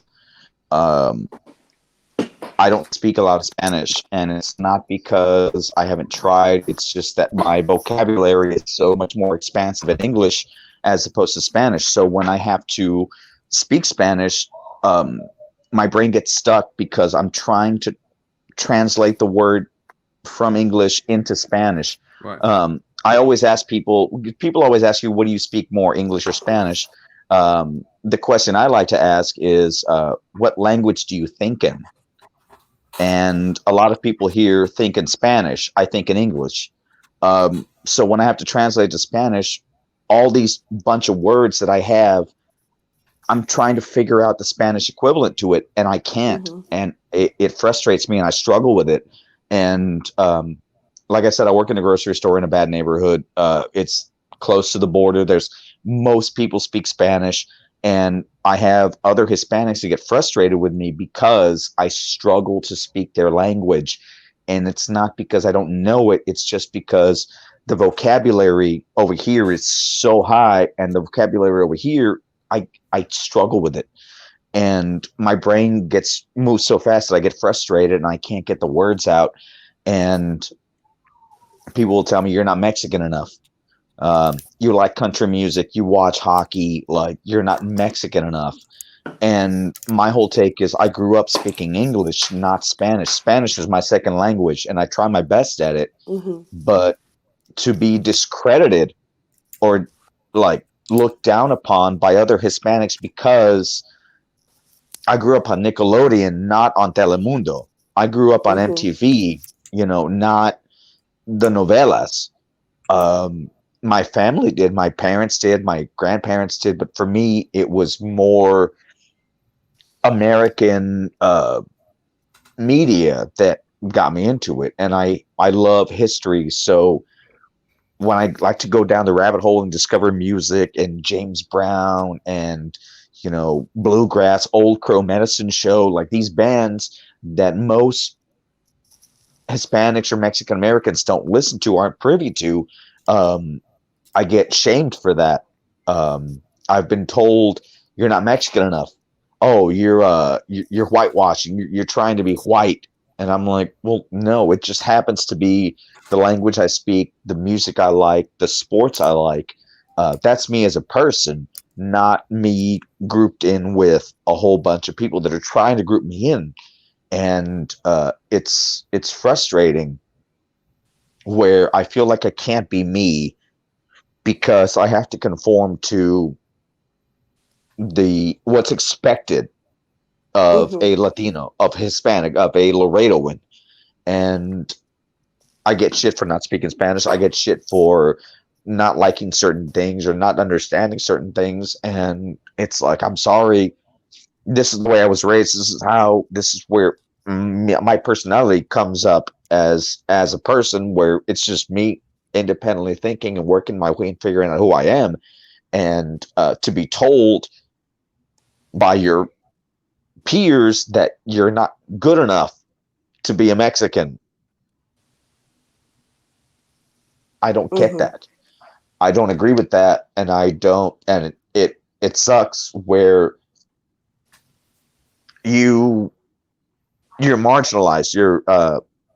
You're too brown to be white, but you're too white to be brown. If that makes sense. Yeah. No, it makes sense. And yeah, you're brown on the outside, white on the inside, and it's like I can't help it. That's just who I am. That's how I was. That's where I went as a person, and that's not wrong. There's no right or wrong way to do things. Not at all. Not at all. But going something to as simple as we talked earlier about Mario when he introduces me as Jorge because he knows it gets on my nerves. But the opposite to that is I've had audience members, I've had people in public criticize me for not being Mexican enough. Oh, well, your style of comedy, you have to do chancla jokes. You have to do taco jokes. You have to do jokes about your tia chismosa. And I'm like, no, I talk about my life. I talk about my kids. I talk about divorce. I talk about relationships, what's happening in my life, not necessarily the jokes about the barrio, the neighbor. Like, yes, I've been there. I know that that's my grandma's neighborhood, and I love it, and I look at it fondly. I remember it fondly, but that's not who I am. So why am I forced to go in this direction when I can go in all sorts of directions? I don't want to be pigeonholed and to do one thing when there's so many other things that I can explore and expand on and think about and talk about, not just that's you, stay in your lane. To me, I think that is the most racist because you're not allowed the creativity to explore other things. You're being told, even by your own race, stick to your lane, stay in your lane. Don't go further. Don't stray. You have to be Mexicano. Well, you know what? I happen to love bratwurst. All right. I love German beer. Fucking like, that's just me personally. Don't pigeonhole. You're not supposed to be one thing. Be yourself. Be who you want. Amen, don't brother. conform to the expectations. Amen. Thanks for your honesty, man. Thank you for your honesty, man. That's very powerful. Thanks for that, for being honest about that. And I apologize for my tears. I'm just really fired up right now. No, but it's a real thing. It's a real thing. Yeah, dude, it's a real thing we go through. Yeah, speak your honesty, man. That's what we do this segment. My co-host, what's your take on that? So the thing about colorism, I've learned there's two definitions of it. There's a popular definition and there's the scholarly definition. So the popular definition, if you go on Twitter, is what you said, Ku, about light-skinned people being prejudiced against darker skinned people, right? But the scholarly definition of it is colorism is oh God, what's the word? The word is escaping me, but it goes both ways pretty much. So you can have people who are darker who are prejudiced against lighter skinned people in the community and assume the most. So they automatically assume that this person is not blank enough. They automatically assume that they have an easier time with white people. It's a lot of presumptions, and that is poisonous because everyone doesn't understand is that it's when it comes to white people, they see you very like, it's like very tunnel vision, kind of like, So it doesn't matter if you're light skinned. Like I've seen light skinned people, get beat up by a mob of white people. Like, like it doesn't matter to them. You still look black to them. If they, if they see that your eyes are just a little too, Asiatic or something, whatever, they're going to be like picking on you because you're automatically othered. That's been my experience that I've seen. And second, in my personal experience, I've again seen it go both ways. So for example, like when I told my Dominican neighbor that I had a new boyfriend, whatever, and she knew that I used to date somebody in college who was a Black American. And she was like, oh, no es moreno, is he? And she said in a way like, oh, like, he's not Black, right? And I'm just like, so then like, so, and if he was like, and so that is like a form of colorism, even though my ex wasn't Dominican, but still, like, I know how some people look at Black people regardless, even if they're on the same ethnicity. And then on the other hand, I've seen people who are dark who will tell lighter skinned Dominicans or lighter skinned Puerto Ricans, like, you just white. Like, especially if you don't know the language, they're just gonna be like, nah, you white. Like, they completely want to use that as a weapon. They want to weaponize who you are, and insult you because, whatever it is that you don't fully understand or fully immersed in the la cultura, but me personally, being Boricua, like, I guess I'm first generation mainland. My family has been in PR for centuries. But the history that Puerto Ricans have in this country goes back a long way, since like the late 1800s. Okay. And we have immersed with the people like around us, especially in the poorer communities. So we've delegated with the Black Americans here, and we've delegated with the immigrants that have come here. So it's very interesting when people look at New Yorkers and they kind of get a little heated about about us, about maybe we don't know the language that well or whatever. But I'm just like, you got to understand that the trajectory of the history that happened, because when we came here, our language was not allowed. Like, we were not allowed in a lot of spaces. We had parents were trying to like teach their children only English to survive because it was so racist, and for me personally, the closest thing that I've come to somebody relatable, a culture that was relatable, were the Caribbean Black folks, because my people from the Caribbean, we may be Latino, but we all have that vibe together. And I think it threw a lot of people off. It threw off white kids. It threw off a lot of Latino kids when I used to chill with the Black Caribbean kids, because I was just like, they don't give me shit. They let me just be. They don't give me shit about anything. You want to chastise me because I don't fully know Espanol. And then you, Becky, you just want to look at me like, oh my God, like, why do you do that? Why do you have that food? Like, why do you listen to that music? And it's just like, it's like, there's a lot of, like Mary said, there's a lot of colorism within our community, but there's also and classism and something else, and another ism, that it's just I'm just not jiving with, in the Latin community.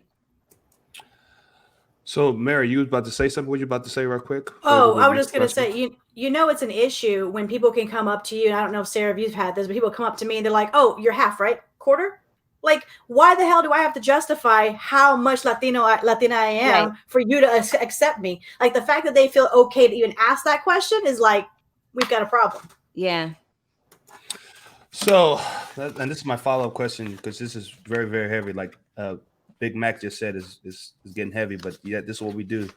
Do you think that TV is helping with reinforcing that stereotype? Because again, in my culture, the fair-skinned people are held in a prestigious status than the dark-skinned black people on TV in Nigeria. So you think that, because I watched a little Telemundo and I noticed that there are a lot of fair-skinned people look like white, like Blanca and Blanco. They look very, very white, but they speak in Spanish. And I'm going, and I know there's a lot of brown-skinned people in Mexico and dark-skinned people. Why are they not getting that airtime? Do you think that the TV, what they see on TV, is causing this problem, guys? Let me ask you, Mary, do you think TV had something to do with that? Absolutely. I mean, absolutely. Representation matters. We've been hearing this phrase for, thankfully for the last, 5-10 years, but representation absolutely matters. There's a story, Lin-Manuel Miranda, of course, everyone knows Hamilton. His hit before that is called In the Heights. When he shopped it around to a very, very big Broadway producer, he did the whole spiel, and the producer point blank told him, he's like, well, you got Latino characters. They need to be pregnant. They need to be dealing with drugs. And the point of the story was the girl loses her scholarship. And he was like, oh, she loses it because of a guy. She loses it because of her pregnancy. And he's like, wow. No, we are more than that. Like, our people are not just about drugs and pregnancy. And to think about on that aspect, you have Broadway, which is the arts, is supposed to be the most accepting, still having the concept that Latinos are no more than custodians, no more than our pregnancies, no more than our drugs. Like, that to me just absolutely shows the stereotypes that people have seen for years and years and years are continually being perpetuated, where everyone thinks that that's all we are. And to George's point, no, you're more than any ethnicity. You are an individual. You can choose to be, you can choose to like country. You don't have to be in that block, but that's exactly what happens. George is 1,000% correct. That's exactly what happens. You cannot like country because you are Latino. That's it. And it's like, really? Like, what? This is how we get such a brain drain in the country, where we have a lack of positive ideas and new ideas because no one is allowed to think on it. That's my problem. Like, that to me is very frustrating. I don't want my kid to see that all we can be is custodians or janitors or pick a field, a cook. And I'm like, we could be more. We could be scientists. We can be presidents. Right. We can be more. Like, we can't expect our people to raise higher than that until we start seeing that. And I think seeing that in like the African-American community, I mean, there's been a very strong push to start showing professors that are of color and are Latin. And I'm like, yes, we are educated. We are not high school dropouts. We are not just, bare minimum GED. And we got it because the judge told us to, like, there's more to people. And until we start seeing that, there's no change in this view, and especially with media. Right. Steven? Oh man, like, I feel like what like we're both saying is true. Like, if you go, like, 'cause like, I guess the only time I ever see that kind of like stereotype is when I go to New York and I visit my family, and people are very just, like, they don't care. They're like, they'll just, they'll call you whatever they want, and to them it's normal. Like, to them, they're like, well, like they'll say wetback, and they think it's nothing. And I'm like, I know that's not nice, man. And like, and then the worst is hearing it from your own family that are so into their world, thinking that this is what these guys are. And I go, he's not like this, but he's around it a lot. And I'm like, you guys are not seeing anything on this. And like, I tell you the truth, I love being where I'm from, because like South Texas, I always say if I ever stay. I hate staying over there in the East Coast, because over there it's just no one like, no one sees what they're doing, and like, I never get stereotyped here, and I never get like, over there it just happens to everybody. I think that's the worst thing, that's the stupid thing, is stereotyping, man. Like, you can't judge a book by its cover. Like, you got to know what's in the person to know what really they think, And that's pretty much. I'm just. It's just sad to like. I'm always like, man. Like, you can't just like point at someone and go, "Yeah, he's Mexican. Definitely want to be Gardner." Like, it's like, no, don't be like that, man. Like, yeah. Right. So I just think that's the wrong thing. It's like, you have to get to know somebody, and that's what nobody can do. Nobody can get to know anybody anymore, and nobody wants to. And it's a sad thing about 2020, and I hope it changes. That's all I can pray and hope for. You know, because I'm like, I mean, I don't stereotype anybody, and I never will. I hope everybody can figure that out, you know, on their own. Mm-hmm. That's pretty much all I got. I'm sorry. I'm feeling I'm going to go back in a circle. You're fine. Sarah? Yeah.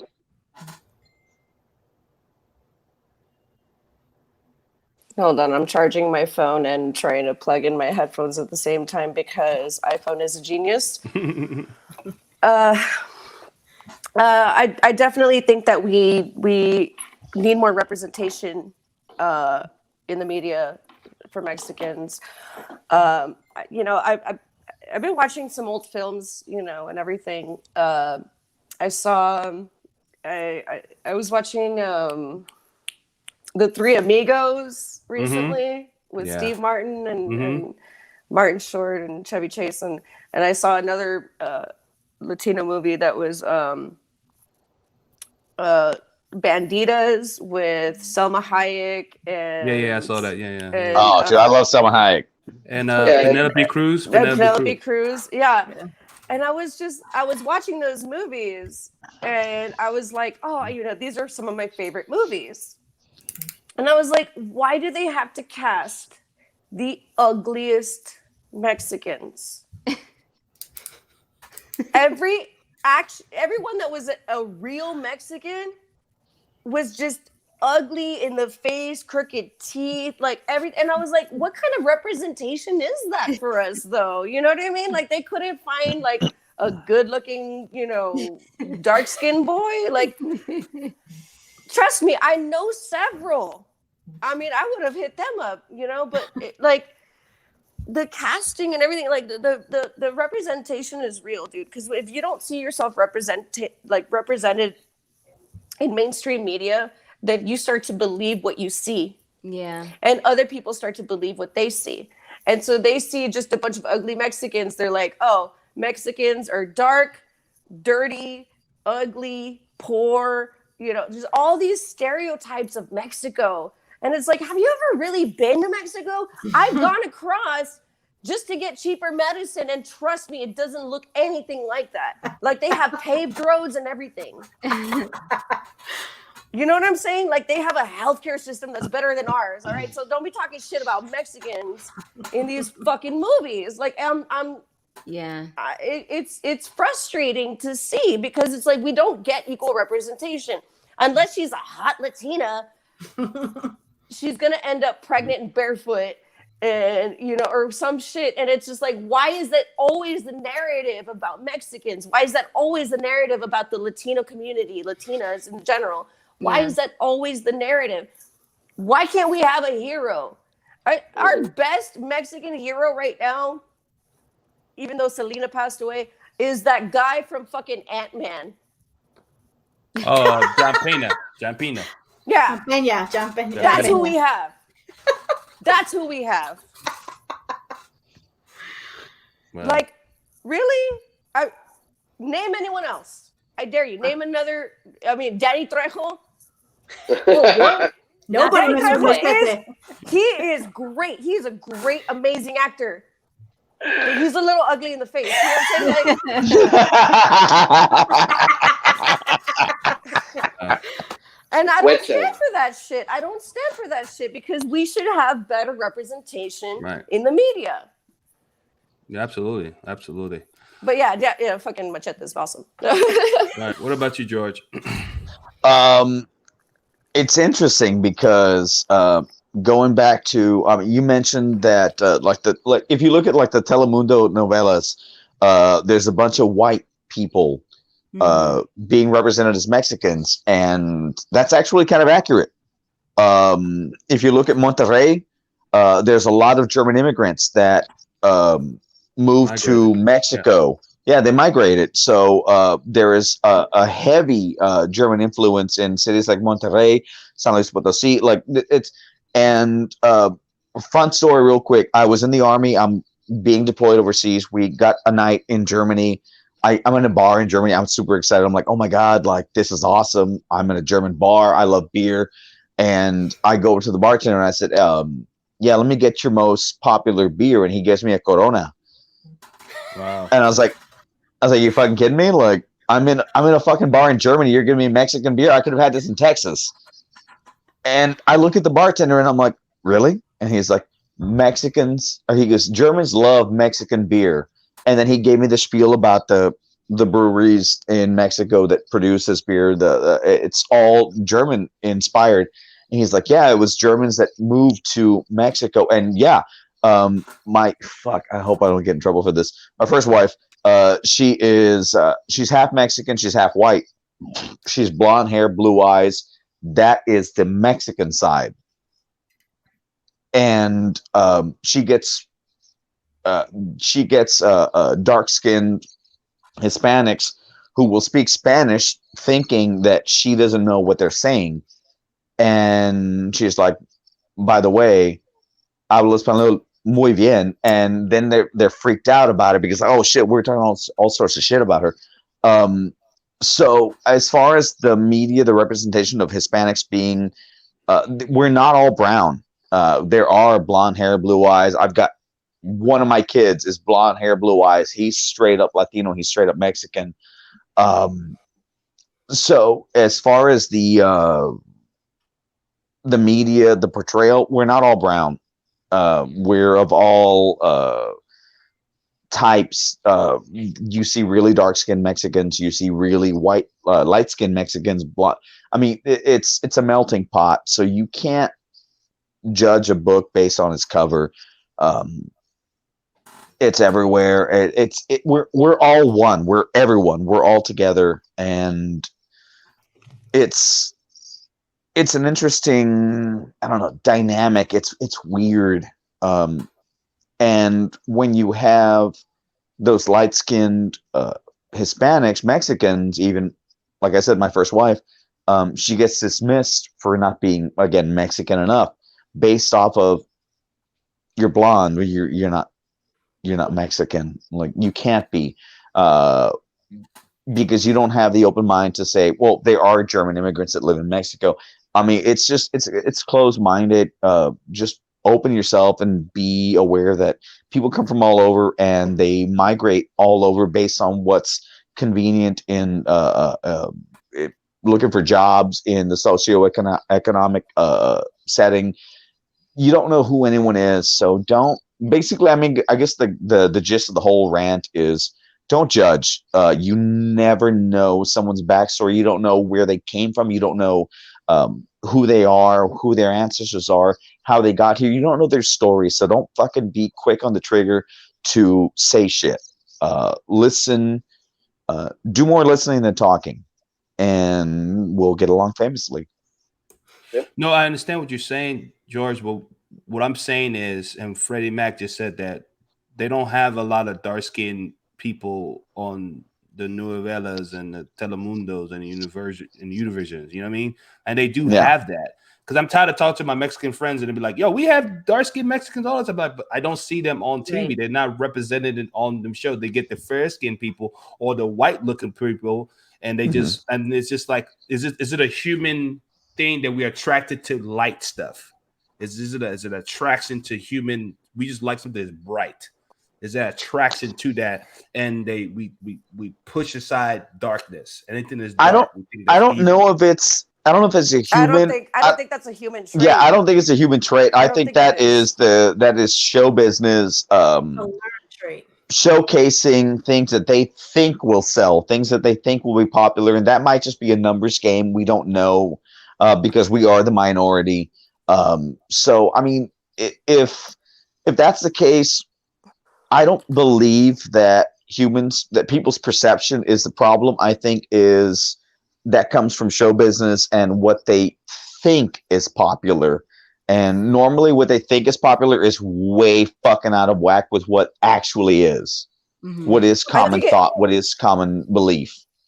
I think it's colorism all over again. It's just because, yes, there are blonde-haired, blue-eyed Mexicans living in Monterrey that have been there for generations. That's just how they are because, you know, Mexico was founded by all these other different conquerors and shit from the fucking True, true, from over true. there. Uh-huh. So they are genuinely Mexican, but it goes all to the paleness and everything, because Skin tone, yeah. Mm-hmm. the skin tone, they make it seem like if you're, the more white you look and act, the more successful that you'll be, and that's a harmful stereotype.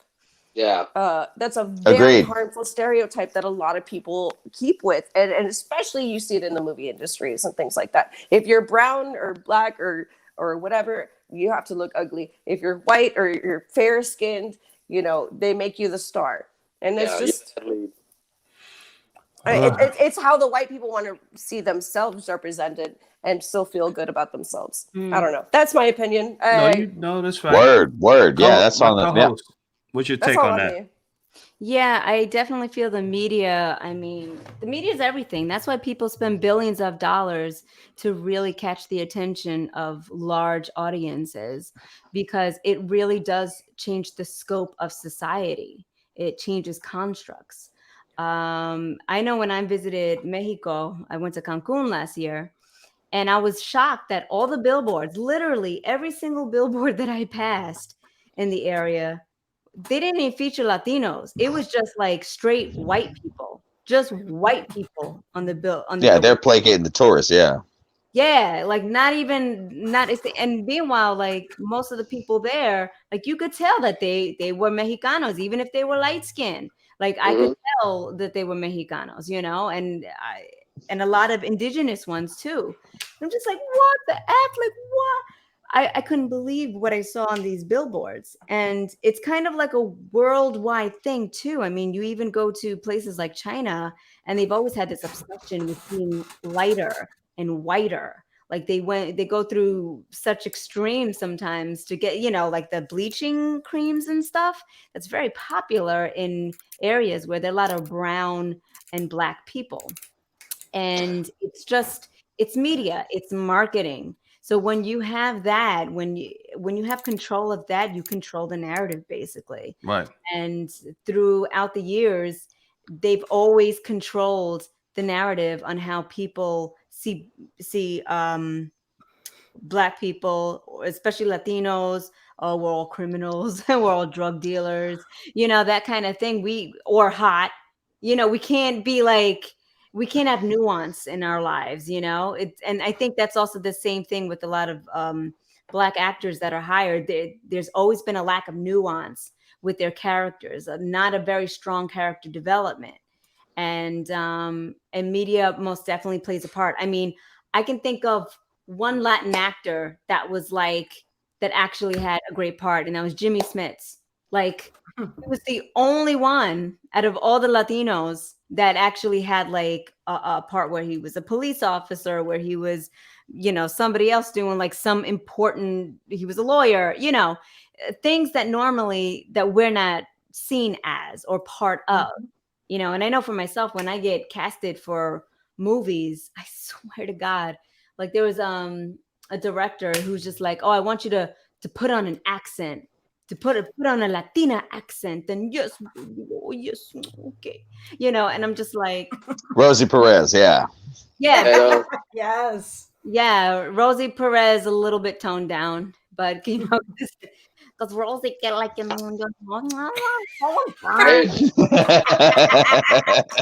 Okay.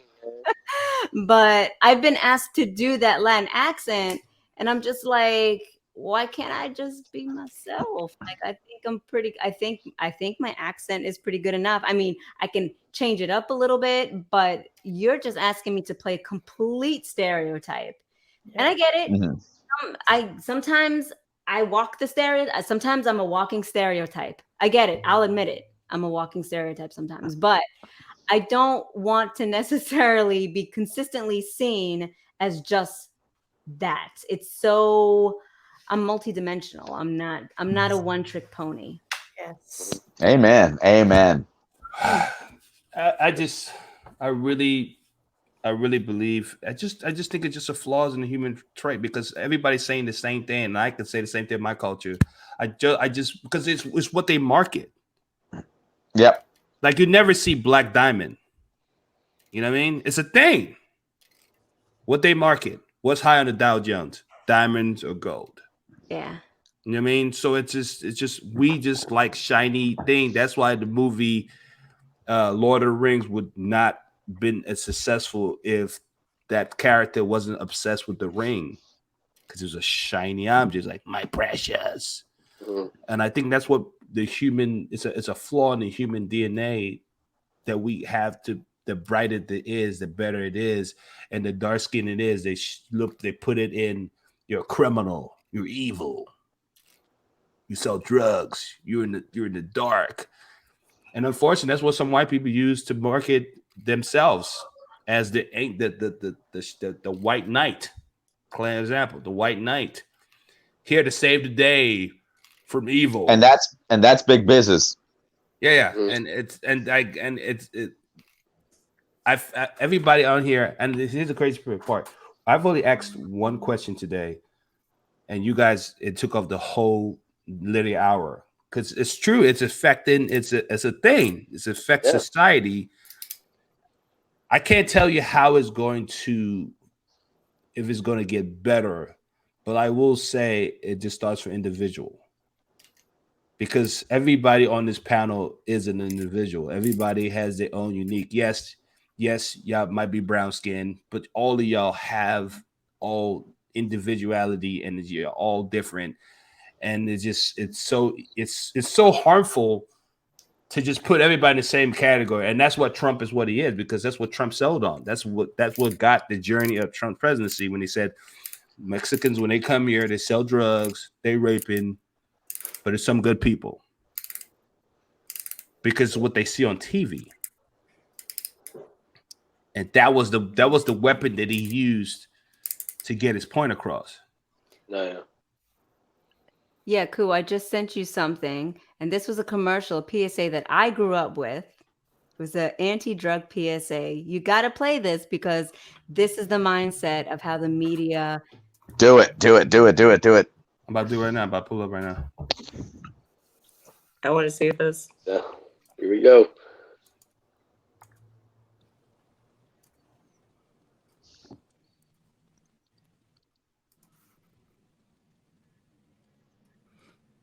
Hey, little dude. By the way, is my mic working? I gotta get you up on this. You know who I am. Snake. Dealing in weed, coke, crack, your choice. Take one hit and you'll do anything to cop more. Steal from your mama, lie, cheat on your homeboys. But hey, that's the price you pay when you deal with dudes like me. Now, some folks will tell you that I'm dealing in poison. But hey, do I look like the kind of guy that would do that to a kid like you? Yes. What the fuck? Fuck is that? Wow. All right. Wow. Okay. Right. Reptilian aliens. I didn't know we were going to lizard people. Shit, that's Yeah, but that's what Mystina is trying to say. Is just we've been fed this stuff for so long about just colorism of what people's skin color represents in society. Yeah. And they start brainwashing, because it's so sad, because I love the Spanish community, I love the Latino community, but y'all really do hate yourselves. And but from the outside, outside looking in, because again, I'm ignorant, because obviously I'm not Latin, so I'm outside looking, and I'm like, oh man, they happy, because that's my little stereotype in my head. Then when I started doing shows, and I started obviously hanging out with more Spanish people, and I go, dang, y'all motherfuckers really don't like each other. And it's so sad, because I thought it was just black people that did that shit. It's damn near every race of people have their little bickering shit. And like the shit you said about China. In China, the darker you are, they feel like you're a field worker. And here's the crazy part. They put babies, if you're in impoverished area of China, they put babies' head on a rice bed. So they have like really flat back of their head.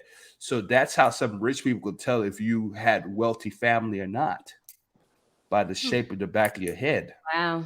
And I go, wow. So that it's deeper. It's a very, very, very, very, very deep thing. But before we close the show, we have a band. We're about to do another callback. They're about to do 2 more songs. I'm already a fan of these guys. These guys are amazing. One more time. All the way from Laredo, Texas. Give it up for those Leones.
We mix harder and shake the rum.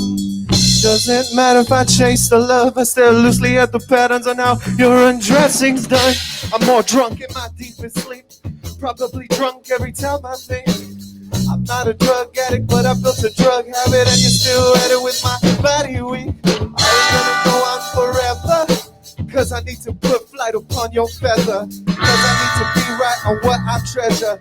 Cause I leave tonight with only one letter. So are we gonna go on forever? Amongst the sin of lustful caramel skin, amongst the greater combinations of thick and thin, that's when the slow motion begins to kick in. What?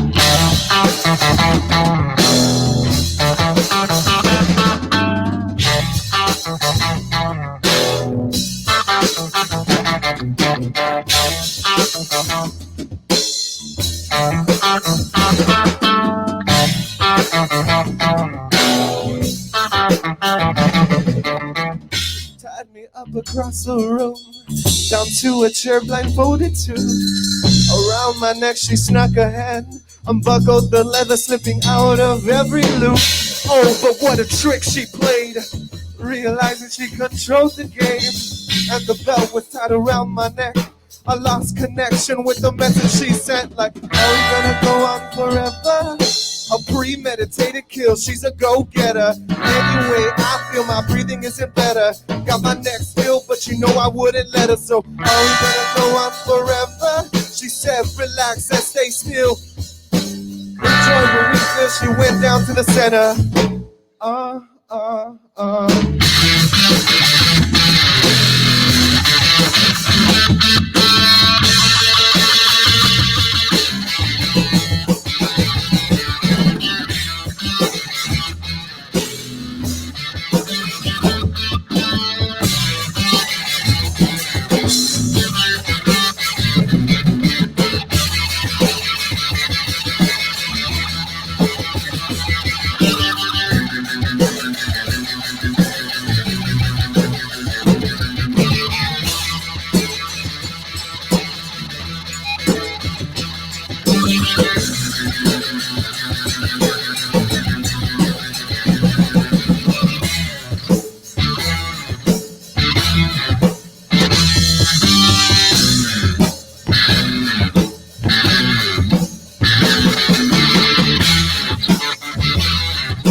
That was a message before we end our set, I just want to say I appreciate you, Cool. Thank you, Laredo Funny. We are Dos Leones from Laredo, Texas. Check us out on all music platforms. So our last song is the first song we ever created together as this setup. This song is called "The Gun You Had."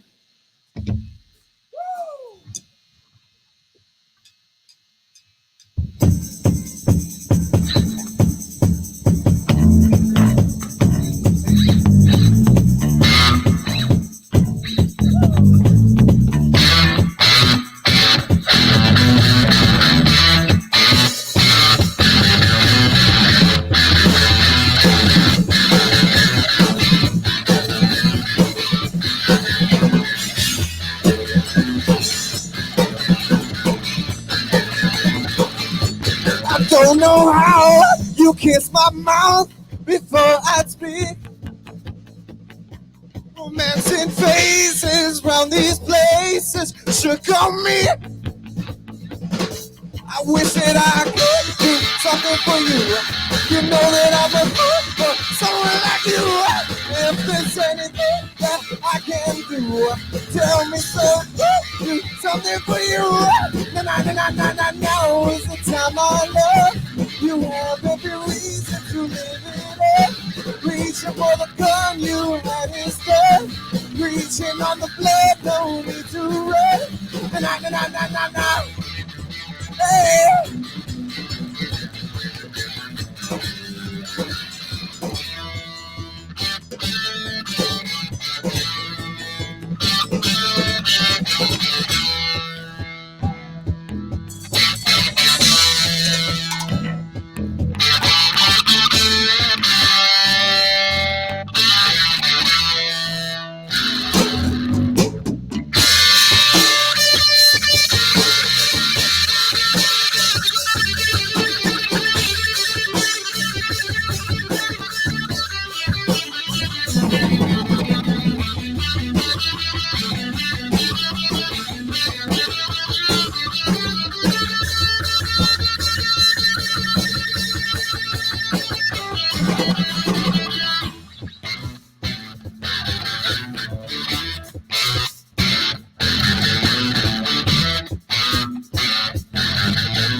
I wish that I could do something for you.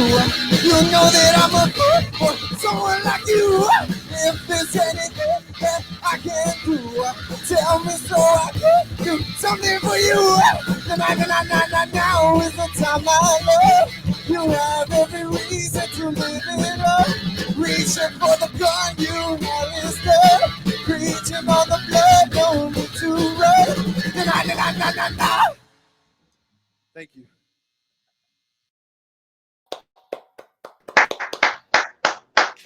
Awesome stuff. Awesome.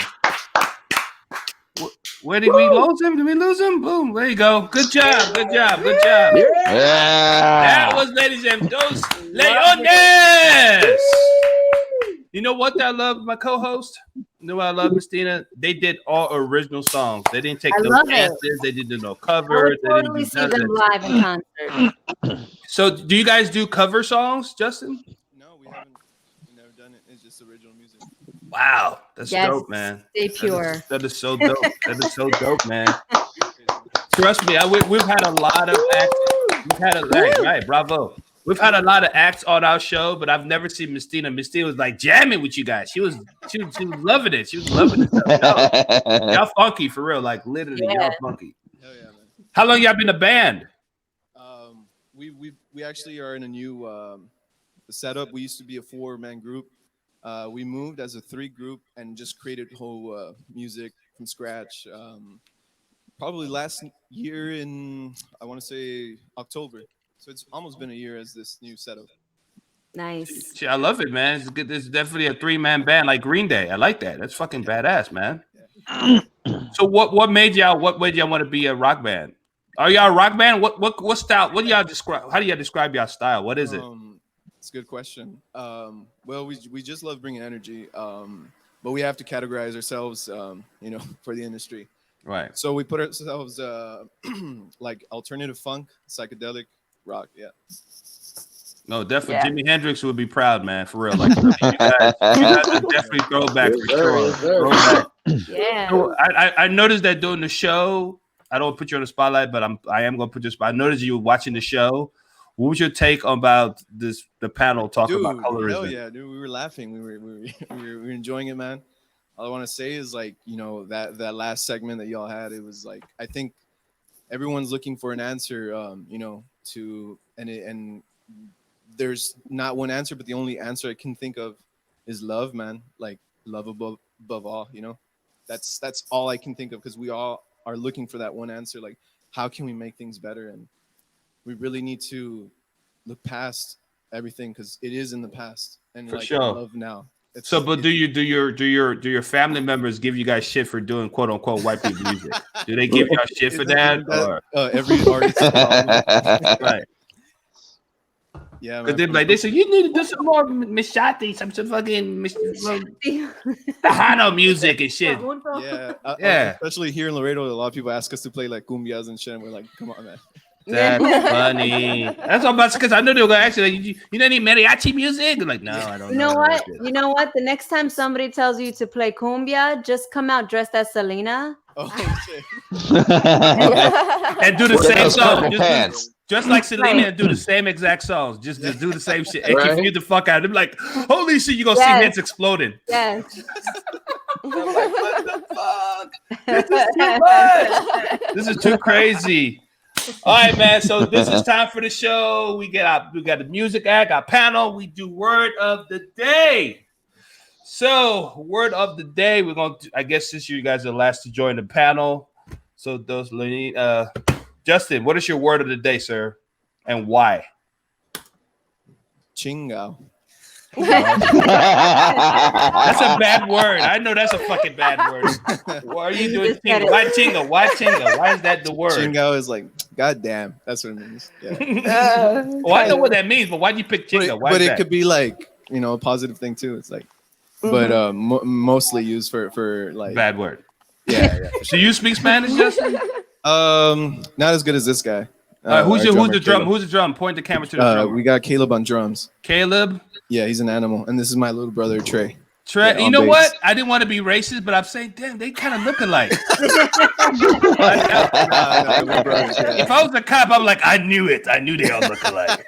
Because I was like, I'm looking at the bass guy. I'm looking at you. I'm like, got a favor. Yeah, no, he's good, man.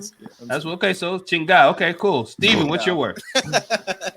I guess for me is man, that's kind of like a one word, huh?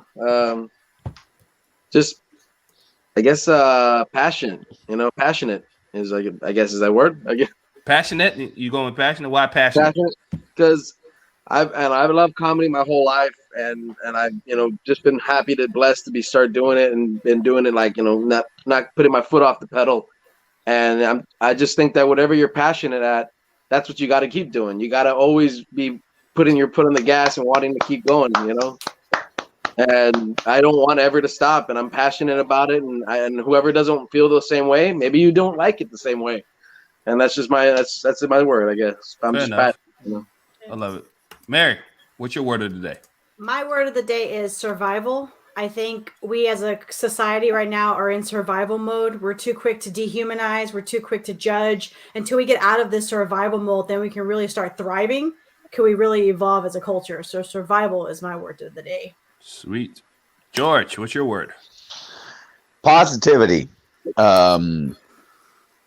I real quick to share a story. We were in the valley. We're doing a show, and I was not having a good day, and mental health, and I flipped the fuck out. And what the fuck am I doing this? And god damn it, you know, 4 years ago I was a newlywed with a nice, you know, condo, and now I'm fucking telling jokes for money. Like, what the fuck? And I was not handling that day well. And the show went on, and I did my set. I come up, I don't know what, 15, 20 minutes, whatever it was. And I go to the lobby, get a drink, and this girl comes up and she says, "Hey, you were funny." And I said, "Thank you." And she said, "No, you're really funny." And I said, "Thank you." And she said, You don't understand. Life sucks. My marriage is in shambles. I'm in debt. My job sucks, and I came to a comedy show to get away, and you made me laugh for 15 minutes. And I remembered earlier when I was like, what the fuck? Why am I doing this? And the second she told me that, I was like, that's why I do it. That's why we do this. Let's spread cheer. Let's spread love. Let's spread positivity. So my word is positivity. Life sucks. 2020 sucks. Let's band together. Let's be good to each other. Let's love each other. Let's be positive to each other, and let's laugh. And my word is positivity. There it is. You know, you actually had a Chingawe moment, by the way. What about you, Sarah? What's your word of the day?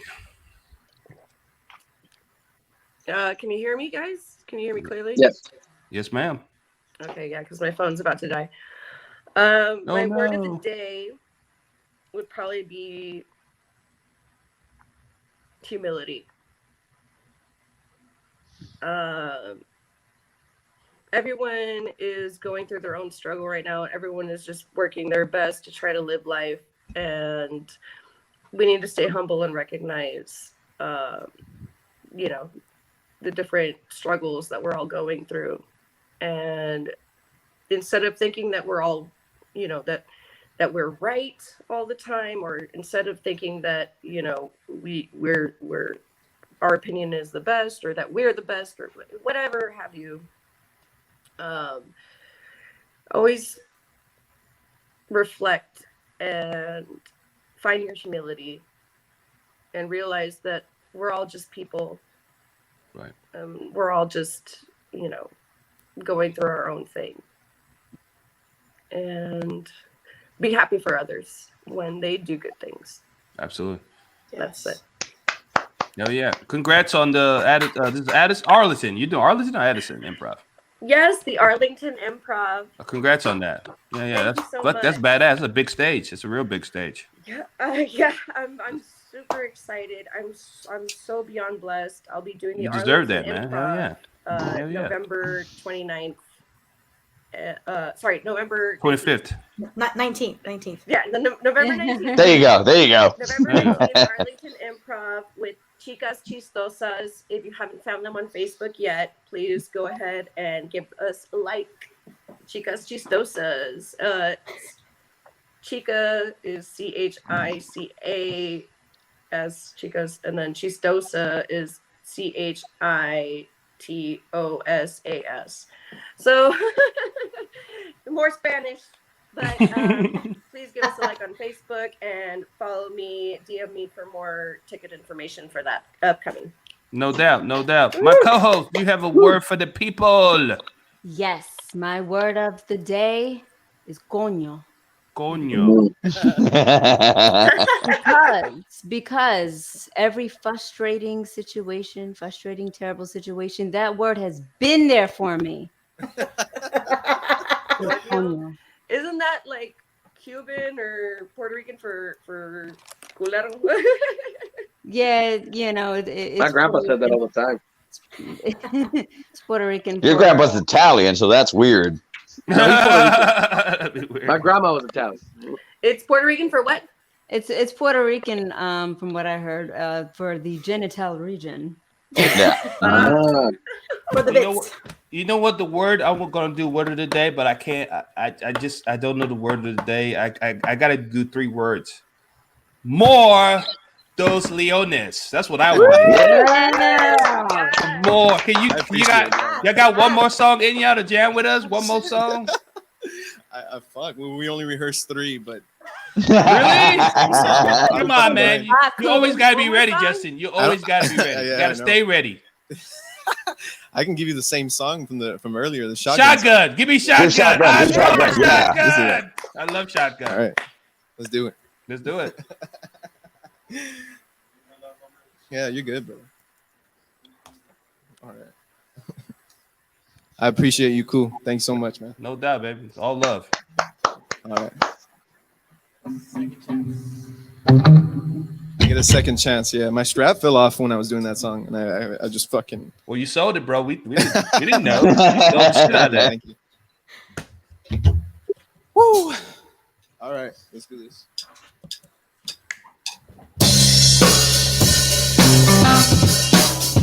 Yeah!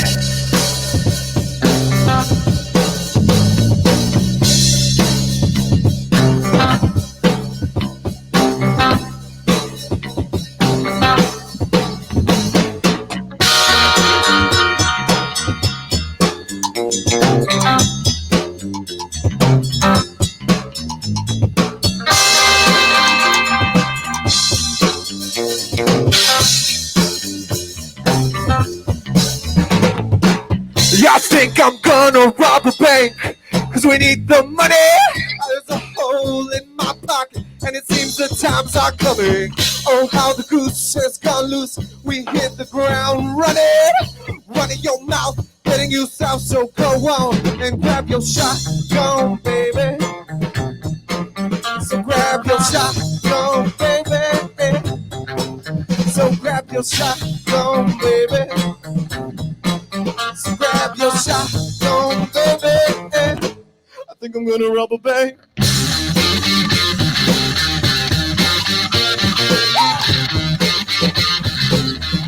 I think I'm gonna rob a bank.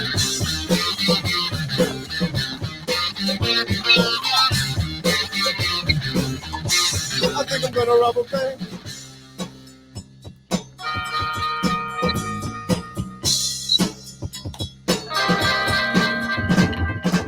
Let me see every single one of your hands. I hit the ground and stomach.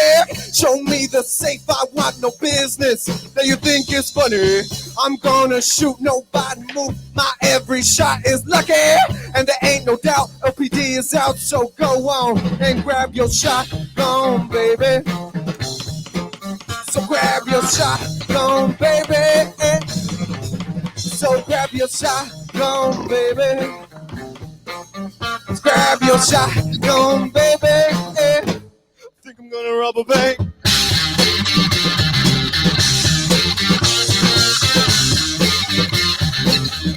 I think I'm gonna rob a bank.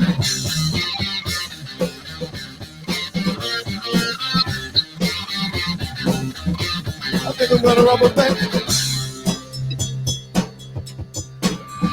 Give me the money! Yeah!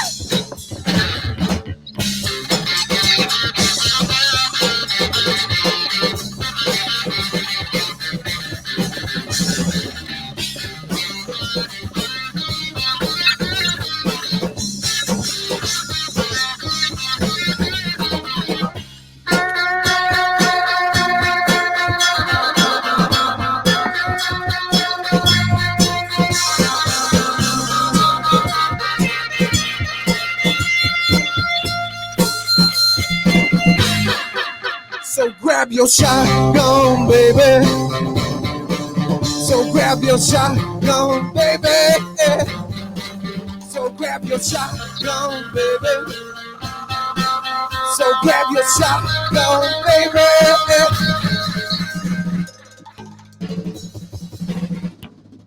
Yeah, get it, Caleb.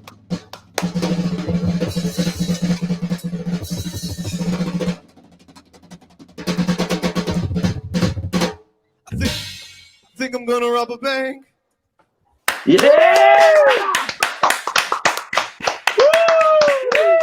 That was fucking awesome, man. That's so badass. So badass. God damn it. I think I've had some powerful people on my show that sang, but I think you guys are literally top two. Top two in my book. Top two. Yeah. That's awesome. Like, I love that, man. Wish you guys number of success, man. Nothing but Cool, success, you gotta man. bring him back. Are you shitting You me? gotta Of bring it course. back, Of course. Of That's course. definite. That's not even debatable. They're coming back for sure. All right, man. The show's about over, so please plug your stuff. You got your social media, shows, Twitter, whatever you got to plug, Venmo, Cash App, whatever you got to go plug your stuff right now. So, Steven, what you got? Plug your stuff. I always want to just plug the Laredo Funny, and of course, you know, our Staying Sane comedy shows that we do every week, every Friday, and we have our cake stands on that we're gonna have this Friday. It's gonna be amazing, great lineup, free show on Zoom. And if you want to give us anything, if you want to give us donations on other things, go to Venmo.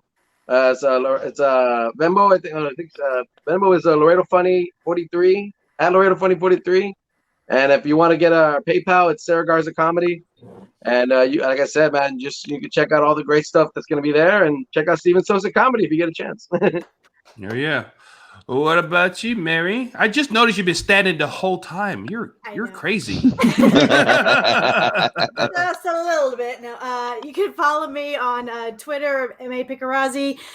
You can follow my podcast. I have a super awesome podcast with Tanvir Aurora. It's called Nobody Meet Somebody. We have two comedians who are nobody who try to meet somebody famous. So that's what we try to do. Nice. Also, you can catch Blind Tiger. We're starting to have some very COVID safety shows starting this Saturday, actually, Sex and the Silly. So check them out on Blind Tiger Facebook. And that's all I have. Thank you so much. I appreciate it. No doubt, no doubt. What about you, George? Hey, real quick, Kegstand Comedy is happening tomorrow night. It's a great lineup. We have Stacey Anderson, we have Reed Clark, we have Aaron Cheatham, myself, and Steven Sosa will be also performing on that. But big love to Stacey Anderson, Aaron Cheatham, and Reed Clark. It's going to be a great show tomorrow. Tune in on Zoom. Follow us at Facebook, facebook.com/Laredo Funny, at Laredo Funny. You can find me at Laredo Funny George. Also, I have a podcast called You've Heard of It. Steven Sosa is about to be introduced as the guest host or co-host. Yeah. Yes. You can find that podcast on Steven. God damn it. Here we go. This is what it's going to be like. You can find the podcast on Spotify, Google Play, Google Podcasts, Apple Podcasts, wherever you get your podcasts. We have a few episodes recorded. We need to do more, but those will be coming out in the next coming weeks. So yeah, check it out. You've Heard of It on wherever you get your podcasts, and at Laredo Funny, and me at Laredo Funny George. Thank you, Koo. This was fucking fun as shit. I love it. Thank you, brother. What about you, Sara? Well, like Steve and George said, we've been doing a lot of Zoom comedy shows. We have the Kegstand Comedy Show up this Friday, September 25th. It's a free show, but donations are welcome. Again, the Venmo for Laredo Funny is at Laredo Funny 43, and the PayPal is at Sara Garza Comedy. Also, please subscribe and like to my page, Sara Garza Comedy, on Facebook and Instagram.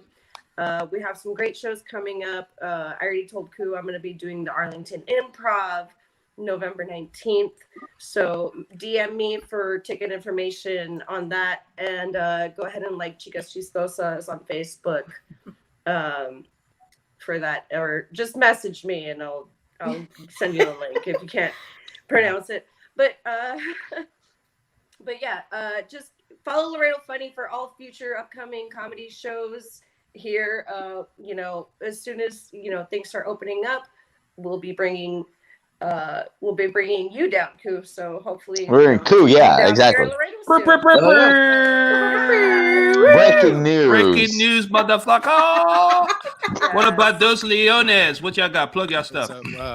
We're on all music platforms, so we pay attention to Spotify a lot and stuff. But right now we're currently building a studio in my backyard, and that's where we're gonna have our first album out as this new piece. Oh my god, that's awesome. Yeah, that's what we're doing at. So an album's coming after that, but we're also working on a hip hop EP that we're gonna get some local damn, bro. on. Damn. Yeah. Damn, Tony. Damn. That's right, baby. Y'all cornering the market, man. Y'all just try to get everything. I love it. Why not? Why the fuck not? Whoever manages you, I need to hook you up with somebody that I know. His name is John Deaf. So if you guys gonna do a hip hop EP, come on, feature him as a special guest. I will show you why. All right. Yeah, I'll take your word. There you go. There you go. My co-host, you got anything you need to plug? Or? Well, the drill. Go to my Instagram, which is Mistina Soul. You see the magic fingers walking on top. Go to Mistina Soul. That's my Instagram. You'll get to see latest videos. And also my band Karma's Tea. We just had a show last week. It was great. and Ku plays them at the beginning of the show all the time. So we have a lot of good stuff in there. So yeah, follow me on Instagram.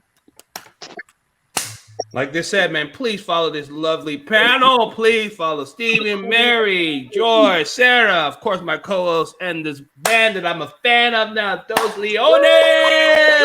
Follow them, please. Okay, so Justin, your brother, what's your brother's name now? What's your name again? Trey. This is Trey. And you got a black guy name. Okay, perfect. I got to deal with this shit. Trey. What's your actual name, Trey? Well, this is actually Jose. No. Jose. Yeah, this is actually. What's your real name, Trey? This is the gardener from the. No, I'm just kidding. Oh my god. Yeah. What's your real name, Trey? Is it Trey or what was it? Real name is Trey Miles White. Yeah, I know, man. I know. My mom. I don't know. And he's Mexican, yeah. Trey Miles White. That's the whitest name ever by a Mexican. I think I go with Trey. Trey's been like, yo, Trey. I love it. I love it, man. Don't you guys be the fucking Mexican Oasis either, man. Y'all stick together, man. Stay together, man. Don't break up. I need y'all to stay together. Caleb, your job, Caleb, if you choose to take it, is to keep them together. You are the glue to keep the band together, man. But anyway, please, y'all, follow these lovely people, man. I always tell my people who's watching, watch funny videos, listen to good music like Miss Tina's music and Dos Leones music, and just have fun, lift up your spirit, man, because life is too short. And we'll see y'all next week, Monday, same time, same place. This is called Comics Talking Shit. Peace.